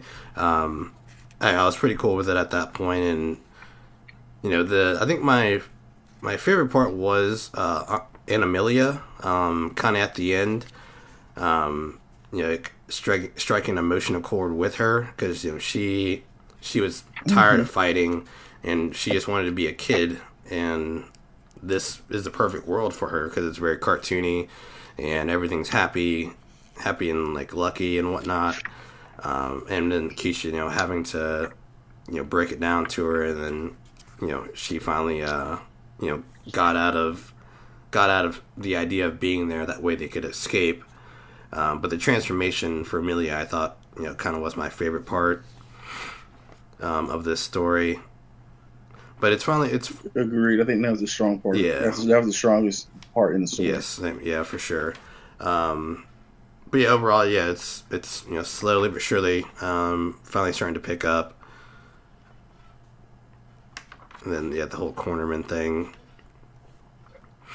Yeah, and I mean, really, there was a lot to it. I mean, really, just like kind of broke down. It was like kind of a psychological thing. Really, like wanting to be. It's kind of like reading a comic book. You read a comic book to escape, all the, whatever dumb shit that goes on in regular life, like having to work or, any negative stuff that happens. Adele, this is how she sees things, but we're still not sure how Steven dies yet, because she didn't kill him. That's what I didn't get that from the book. That she killed him. I just figured that he like passed out, and then she's like later talking to her dad about things. So there's a lot of answers still out there that I'm sure they're gonna not wrap up, but touch on soon. But yeah, the cartoon art stuck with me. It was definitely different for me, but it served its story perfectly. It did. Once that explanation was given out, I was cool with the artwork. But I am ready to get back to the regular artwork, though. Yeah, because the regular artwork is good. Yeah, it's really good. The big Moo Moo promotion advertisement thing, that was funny. Yes, the energy shake. Yeah, their Red Bull. Lets you do stuff. I think what else was there?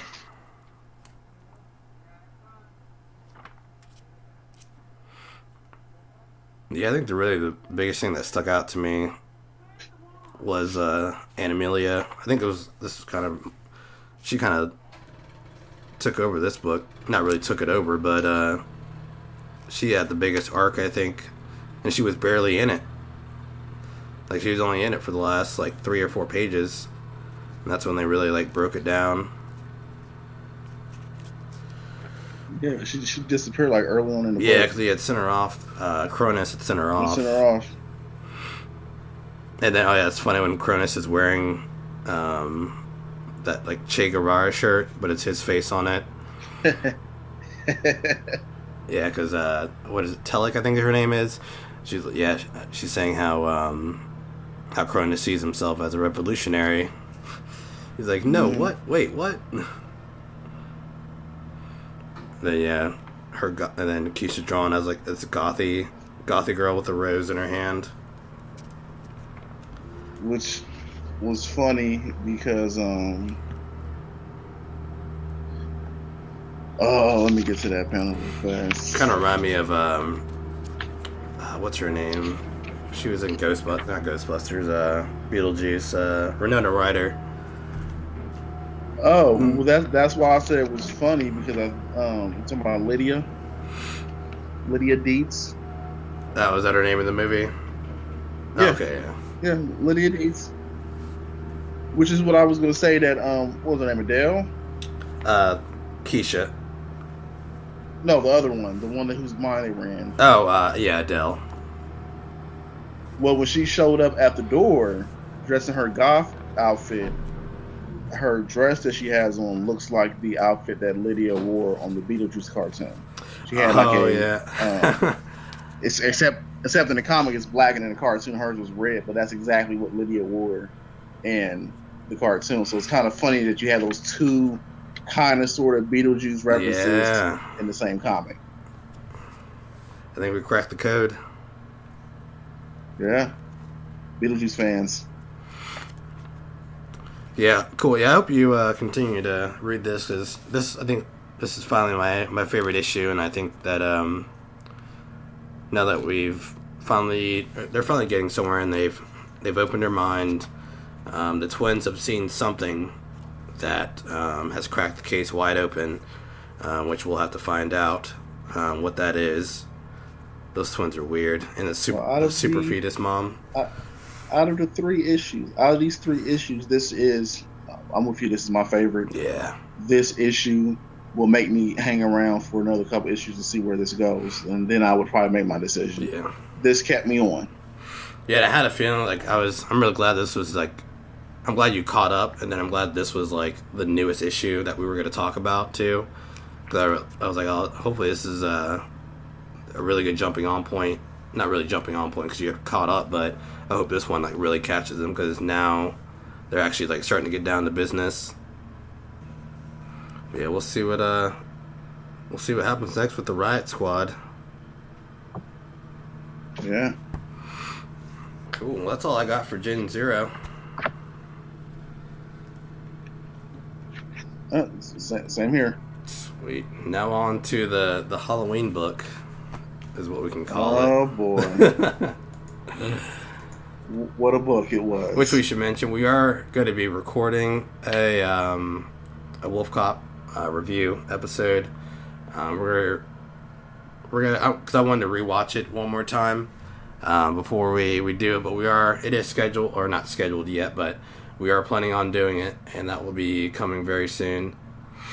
Yes, we have to. Because the original plan was to tie it in with this book. Yes. Since this is Wolfcop, what we're doing, Wolfcop issue 1. But yeah, after watching the movie, you felt you need to go back and watch it again. I wouldn't mind going back and watching it again, because now that I've seen it, there's not too much to shock me. Because there were parts where I was like, wait a sec, what? And I watched a bunch of crazy movies. I like a bunch of different kind of independent and B movies and classic horror movies and stuff to have those kind of moments in it. But this whole movie just had like part after part where he had to stop and be like, wait a second, what? Yeah.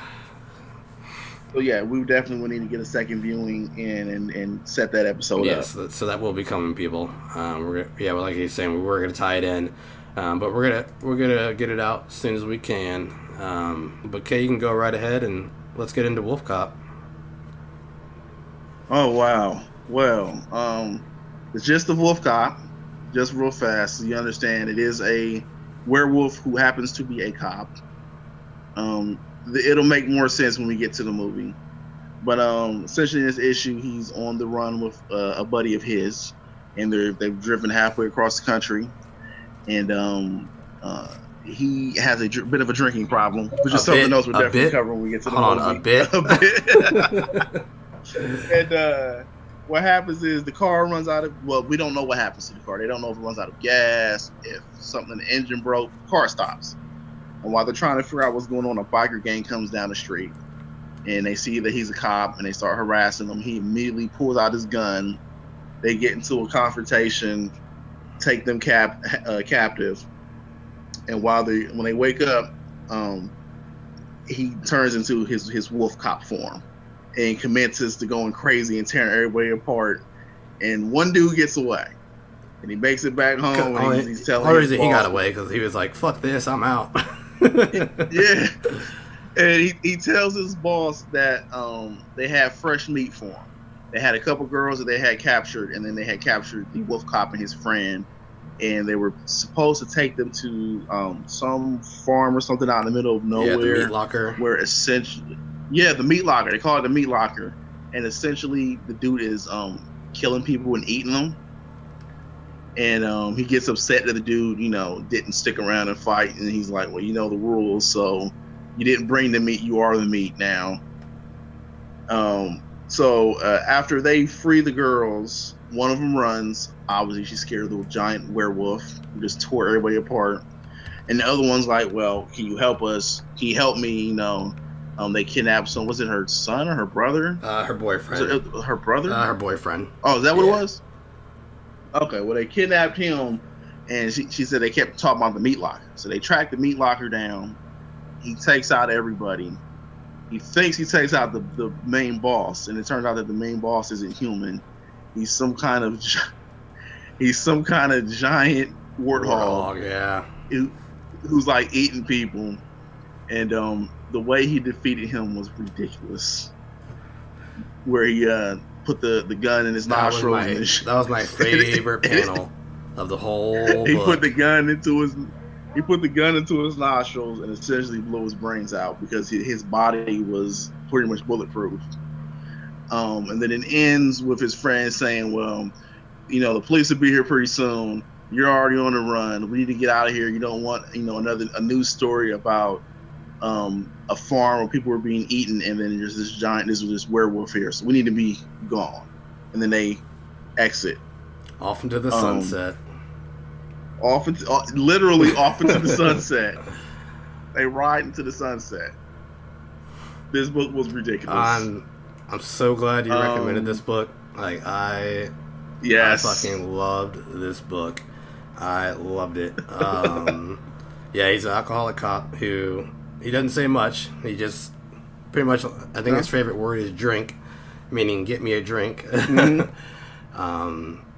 What was there? Yeah, it was funny, like when they're in the car and Willie's like talking to him after they get into the accident, and his Willie's dialogue is like, excuse me, they squeeze a lot into Willie's dialogue, and like he even started to annoy me at first, and then like I got relief when Lou, because he hadn't turned yet, he was like, Willie, shut up, you're giving me a headache. I was like, thank you, Lou.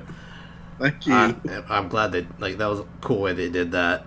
And yeah, Lou has like no concern of the car being dead, and is only worried about that cooler of booze in the back while Willie's trying to fix the car.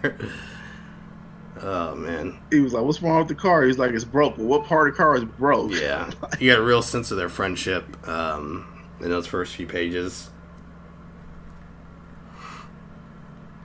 But yeah, what else is there? I will say once he turned into the wolf, it just once he completely, just like the movie. He smacked it. It's just like the movie. Yeah, because he didn't really, or I guess the difference. I guess is kind of getting into the movie, comparing it to the movie as well. But I guess in the movie he talks a lot, but in the book he doesn't really speak much at all, which I like a lot. Because that's when I was kind of like, I'm happy that Willie was there to provide all that dialogue, because he was the comic relief of the book, and he's kind of just with Wolfcop, for the ride, and they're best buds. Yeah, then it was definitely interesting to have him, like you just said, essentially doesn't say too much in the book, turns into a wolf, takes everybody out, and you got Willie over there, running his mouth. Even when they got captured by the bikers, he was like, "Well, don't." He was like, "Don't tie me up. I'm a pacifist. I'll go."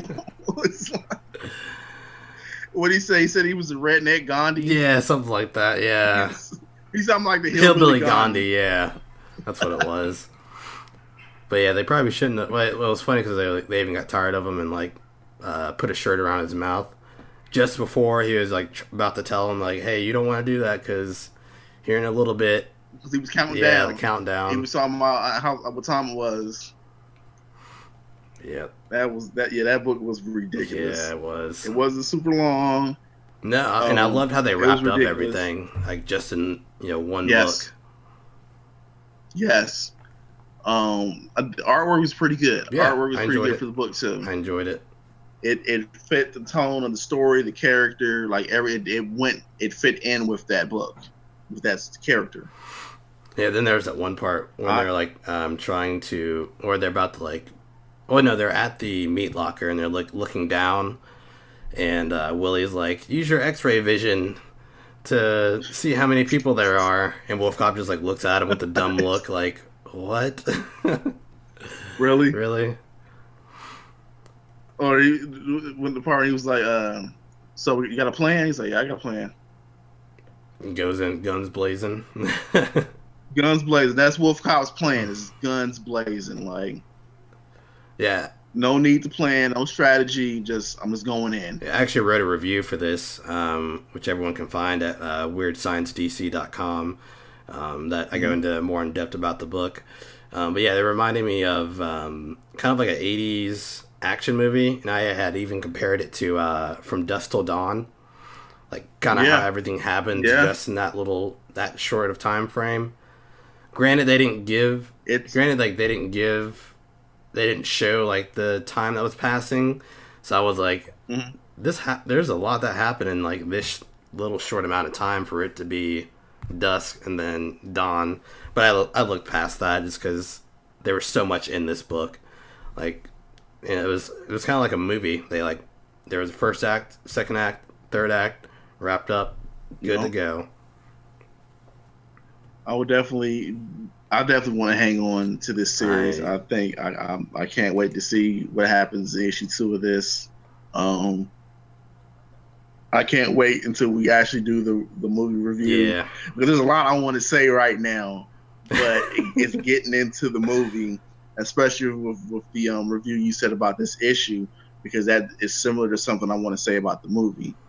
But overall, I liked Wolfcop. Wolfcop was an awesome read this week. Yeah. I'm glad that they put it out at this time it was period, a great, so that we could do it as a Halloween book. That was very smart of them. It was perfect. Yeah, I like the idea. Hopefully, if each issue is a one-off, they wrap it up each time. Because I think in the next one, they're traveling and they come across a bordello. It is, yep, the bordello. So, speaking of Dusk Till Dawn, it's got its two favorite things. That's kind of Yep, it's got its two favorite things: booze and women. Yeah. So I definitely want. I think that what they're going to do is I right now it looks like, I know this is the first issue, but it seems like the formula is going to work for this. Is each issue, like you said, is a one-off story, but at the same time, it can still be a bigger overarching story because he still is on the run. Yep. So you can still do something with that, but each issue is like, it's this adventure, this adventure, this adventure.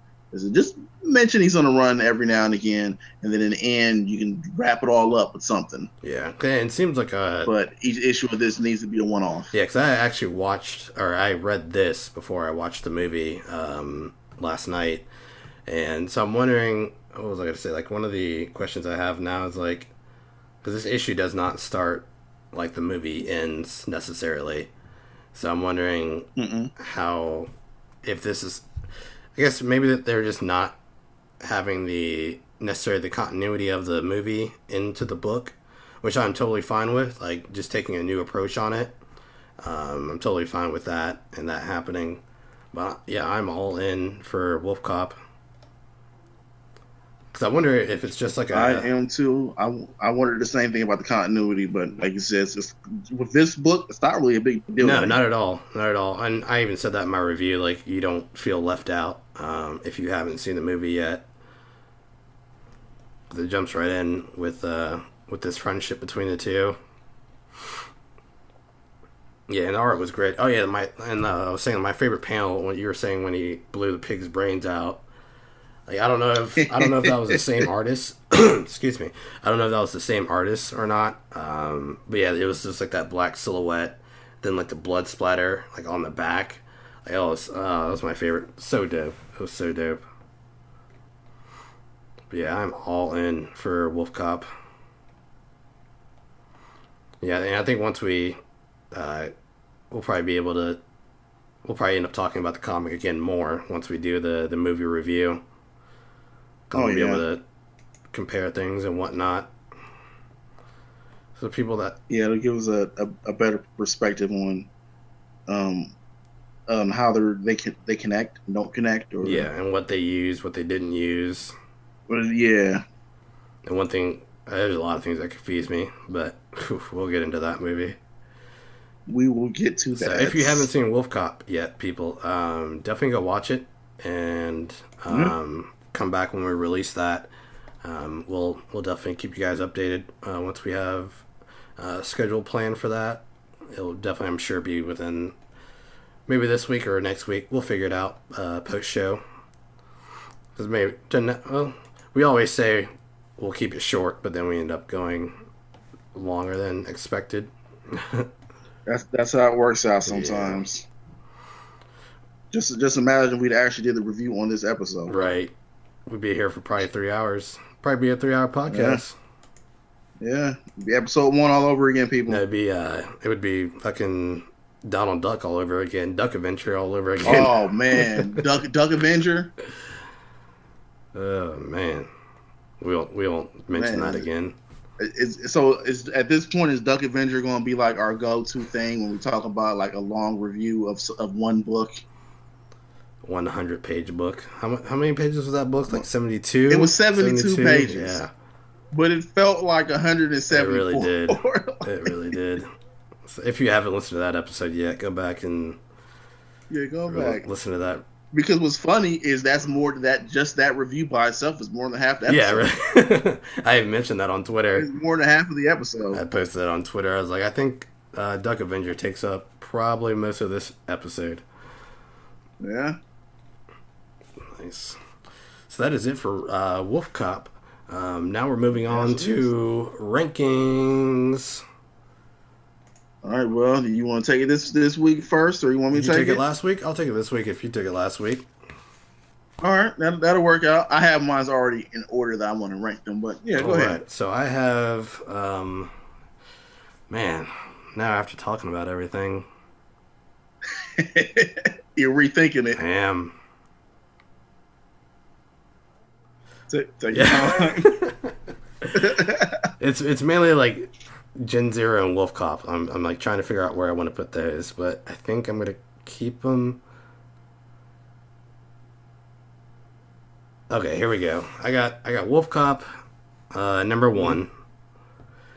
Detective Comics at 2. Generation Zero at 3. Doctor Strange and the Sorcerer Supreme at number 4. And Suicide Squad at 5. And not that any of these, like Suicide Squad, or Doctor Strange weren't bad. These are all good issues, I think, this week. So it's really hard to place them like where they are. So just because they're at the bottom does not mean they're bad this week. True. Unless it's X-Men. But I'm going to continue reading that. Well, for me, I would have to say number one this week is going to be Wolfcop. Wolfcop was number one this week. I wanted to put it there, but you know what? I had it at another position, but as we were talking about it, I was like, no, it's number one this week. It's moving up the list. Followed by the Detective Comics number 943 is at my number 2. Okay. Doctor Strange is going to be at my number 3. Okay. This one was kind of hard, but I'm going to actually put Generation Zero at 4 this week. I was expecting a 5. I like the premise. The premise of this issue sold me. Like that really sold me. Yeah, that's good. And obviously that leaves Suicide Squad number 5 at number 5. Yeah, and every issue was I enjoyed every issue that we talked about this week. Yeah, I enjoyed all these. All these were great issues. It's definitely a good week. And I always enjoy adding, because, everyone talks about Marvel and DC. Yeah. So it's always good to have, get those good indie books in there, especially from Valiant and Dynamite.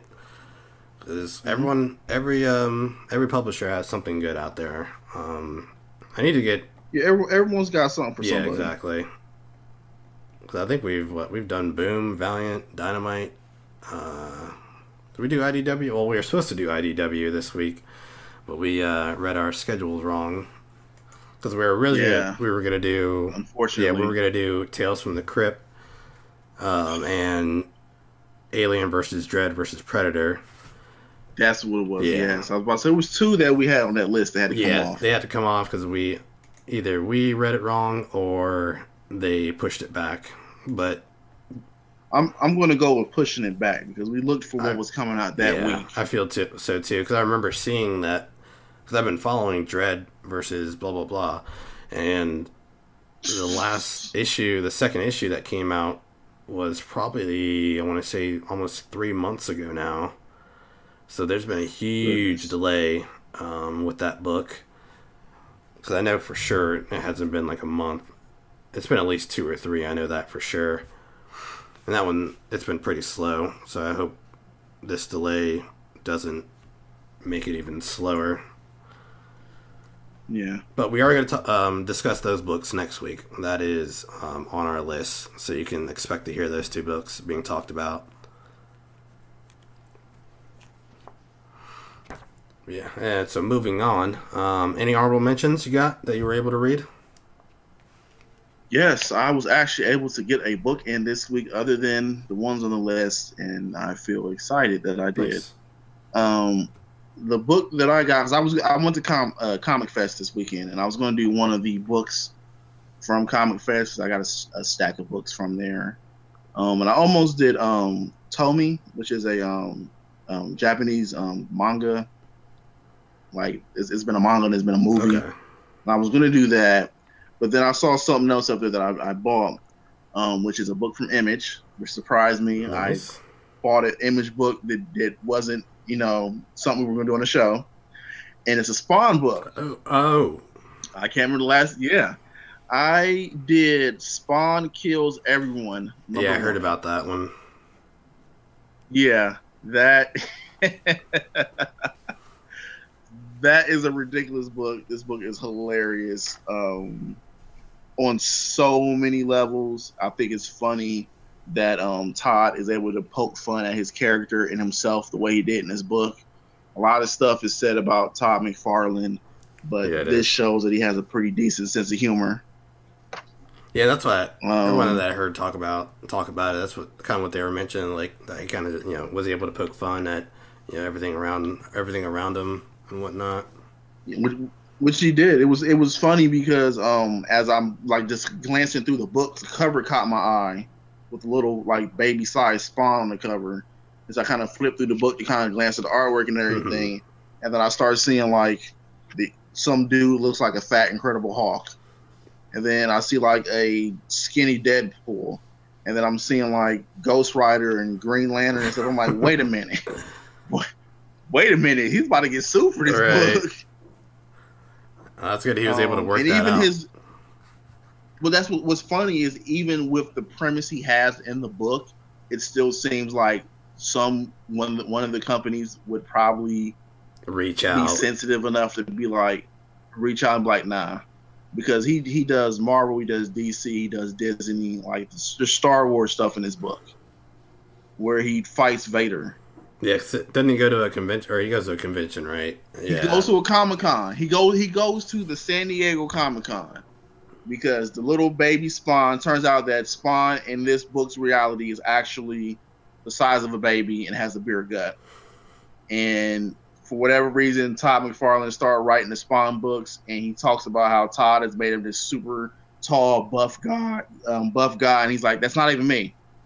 So his idea is to go to the San Diego Comic-Con because he thinks that's how you get movie deals. He's going to go there, and announce that he's going to make a new Spawn movie. Try to get it picked up. And when he gets there, he doesn't know where you go to do this, and he hears somebody talk about Hall H, which most people know Hall H is where like all the movie, TV news and stuff is announced at San Diego. And so he makes his way over there, and he sees all the cosplayers in line, and he thinks they're the actual people, the actual characters, and that they're all there in the line trying to get their movies done. So he's like, well, I gotta take everybody out. I gotta get to the front of the line. And so like he fights a dude who's the Hulk, and he thinks it's really the Hulk, and then he fights he knocks a dude down for Iron Man costume, and he cuts it open, and it's like this kid in there, and he's like, wait a minute, you're not Robert Downey Jr. He's like, no sir. Jeez. He sees Deadpool, he's like, Deadpool. He's like, I like the color choices for your costume. And he's like, thank you. And he ends up killing this Deadpool, and he's like, but there can only be one anti-hero that has red and black costume theme. And then he goes like, now you really are dead, and in a pool of blood. Like he's cracking all these corny jokes. It sounded like he just wanted to go like straight campy with that issue. Oh, it did. It's so campy.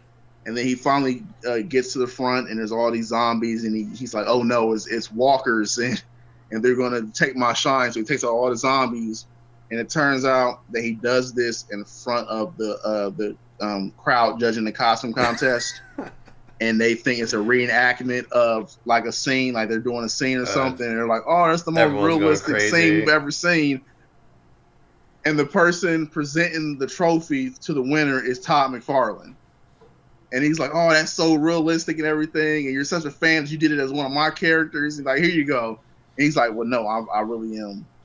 I really am Spawn." And he's like, "No, here you go. I appreciate it." He's like, "No, look." And he takes the mask off. He got the burnt face, and he's like, "Oh, this kid has a mask under a mask. Like he's a genius."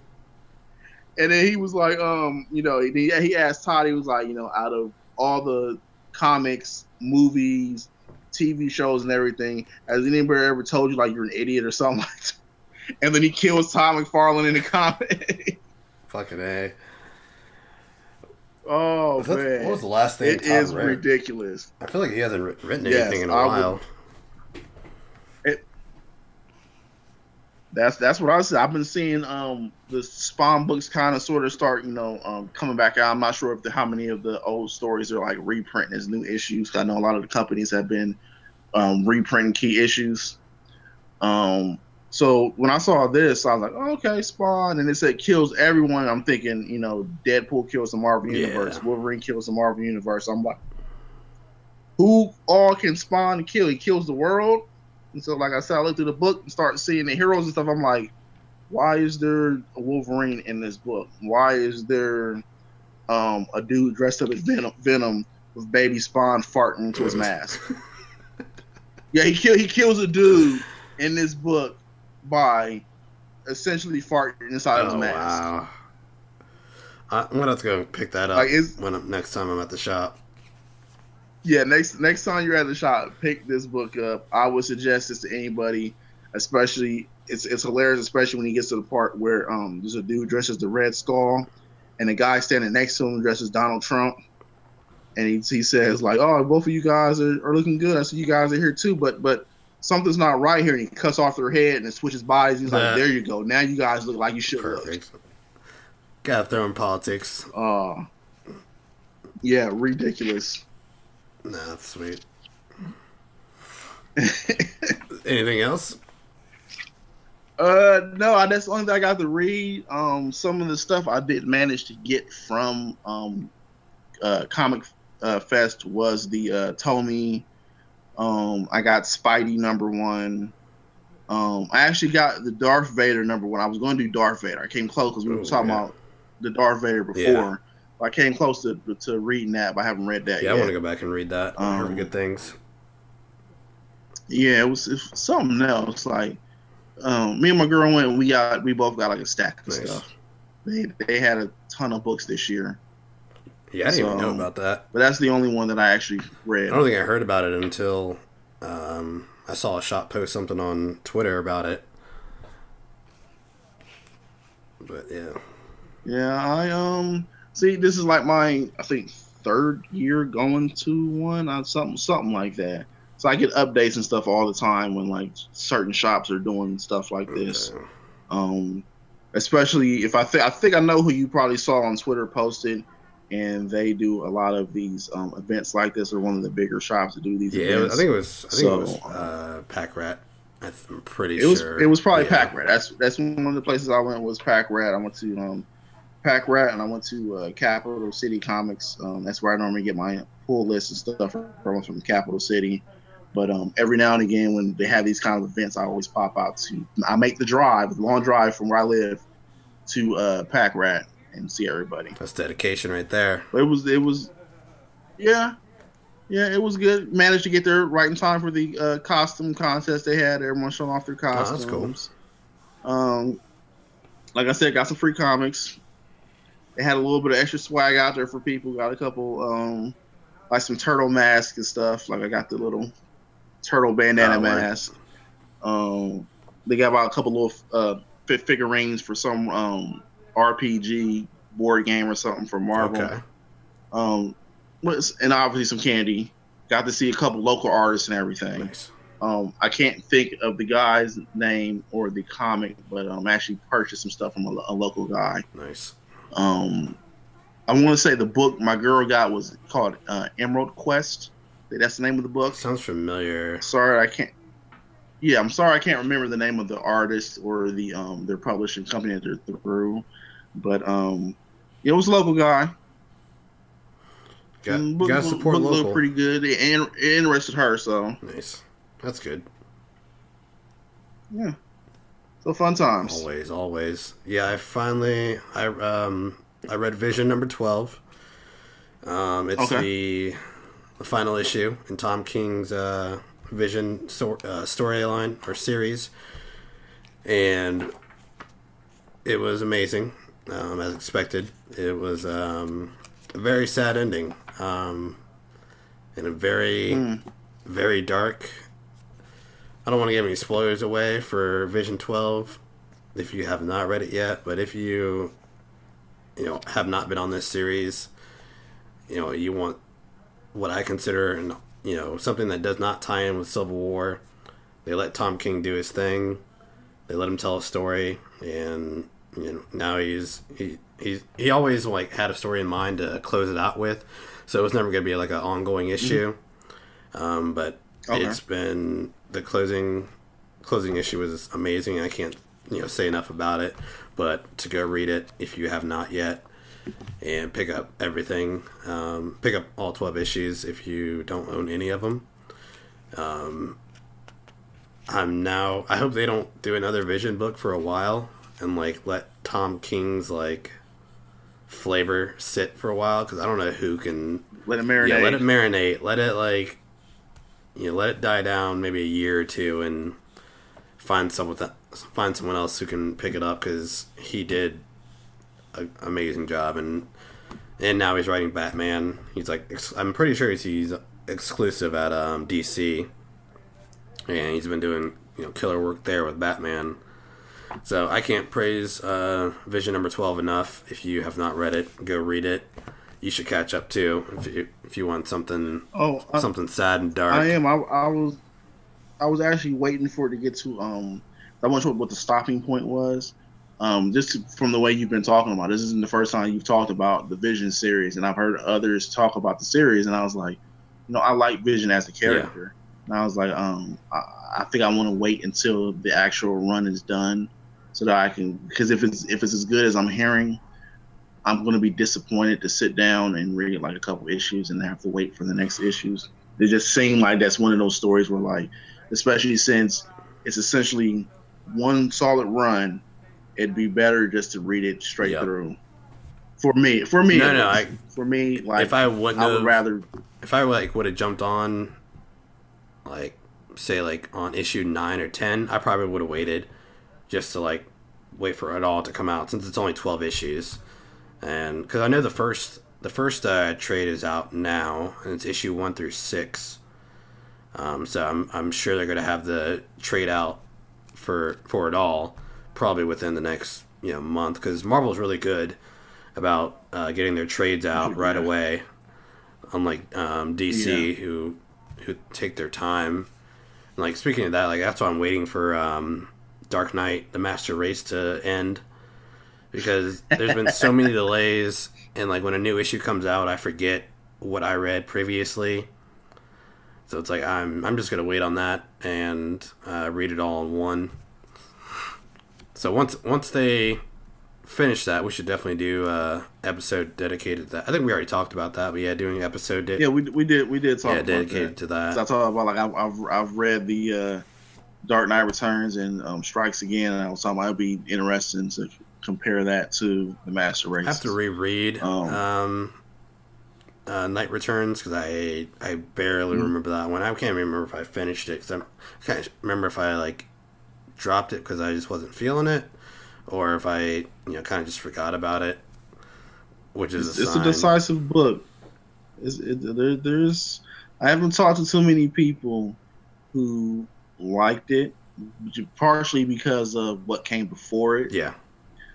But I actually like it. But that's something we're getting to when we do that episode, for sure. Because I can go into length about why that's actually a good storyline. Yeah, I'll need to. Yeah, before we do that, I'm definitely gonna like read them all straight, dedicate like a couple days to it or something. Oh yeah, sounds like a plan. Then I also read speaking of Image, with your Spawn, I read Seven to Eternity by Rick Remender and Joe Pina. This is issue 2. It's kind of just continuing the story from the previous issue. You get a little more backstory into the main character and why why he's making a deal with this powerful figure within the community. And there's some answers answered, and now new answers have arrived. And I've been enjoying this book so far. Kind of futuristic, sci-fi-esque book from Remender.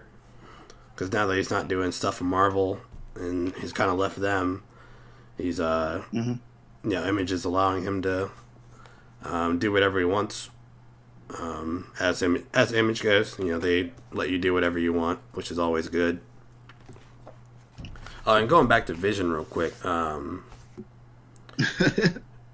think so with a lot of Marvel books. I think since starting this podcast, you introduced me to All New Wolverine, which I've dug a lot. Yeah. From that, the Vision, from what I've read of Black Panther, Howard the Duck, there aren't too many recent Marvel books that have caught my eye, because I hate to keep dwelling on it, but the tie-ins of Civil War 2, and that kind of putting a halt on a lot of things, and now they're doing the Marvel Now 2.0 thing. So I hope they give more people creative rights to let them do whatever they want, like Tom King has done with the Vision, and it's still tied in. It had the smallest hint of a tie-in Civil War, but it really just focused on his day job and his family, and somewhat of the Avengers. I think whenever you catch up, we'll do an episode on the Vision. We got a lot on the list. We got a lot on the list. We got a lot to do. Yeah.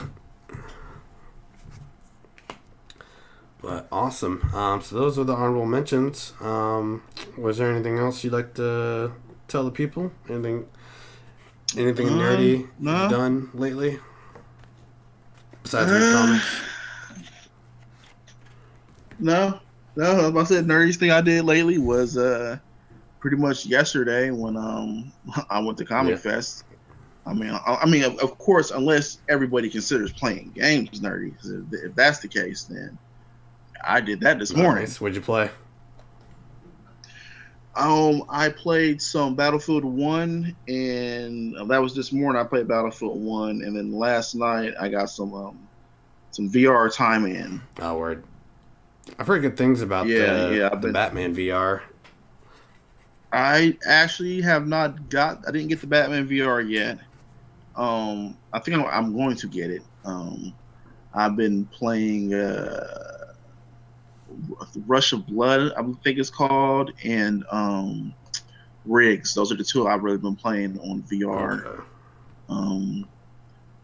Yeah, but other than comics, I'm a gamer too. Cool. Which that's something I can say. If anybody out there, if you're on PlayStation, you can find me at K from the Grind. That's my gamer tag.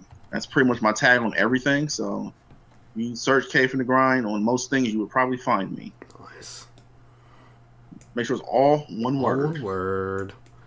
All one word. Well, sweet. Yeah, I don't play as many video games as I used to. I tried playing, I started playing, replaying Uncharted, all the Uncharted games. Okay. But those have been fun. I want to, at some point, wait for the price to drop to get Uncharted 4. I've always enjoyed those games. You should play Infamous Second Son.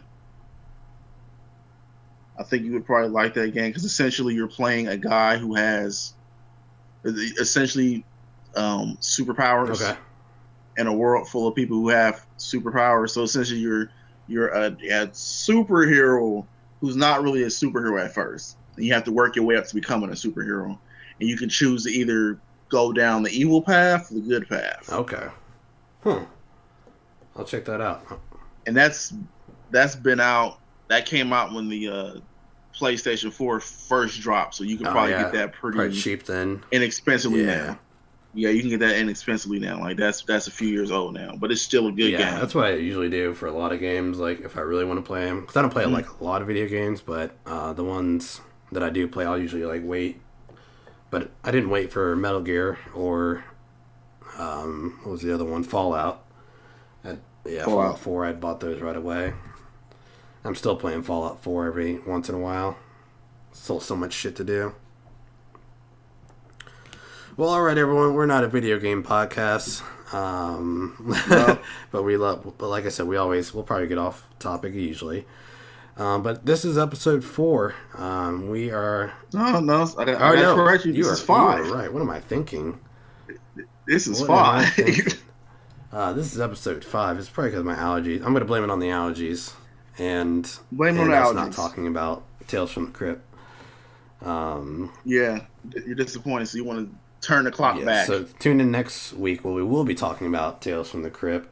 As always, you can follow us on Twitter at columbuscomicscorner, Podbean, and Blogspot as well, all under the same name.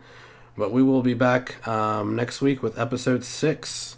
Moving along. The more we talk about, the more we do these, the faster the comics come out, it seems like. That's exactly how it seems. But awesome, everyone. Again, thanks for listening and tuning in again. And we will be back next week. See ya.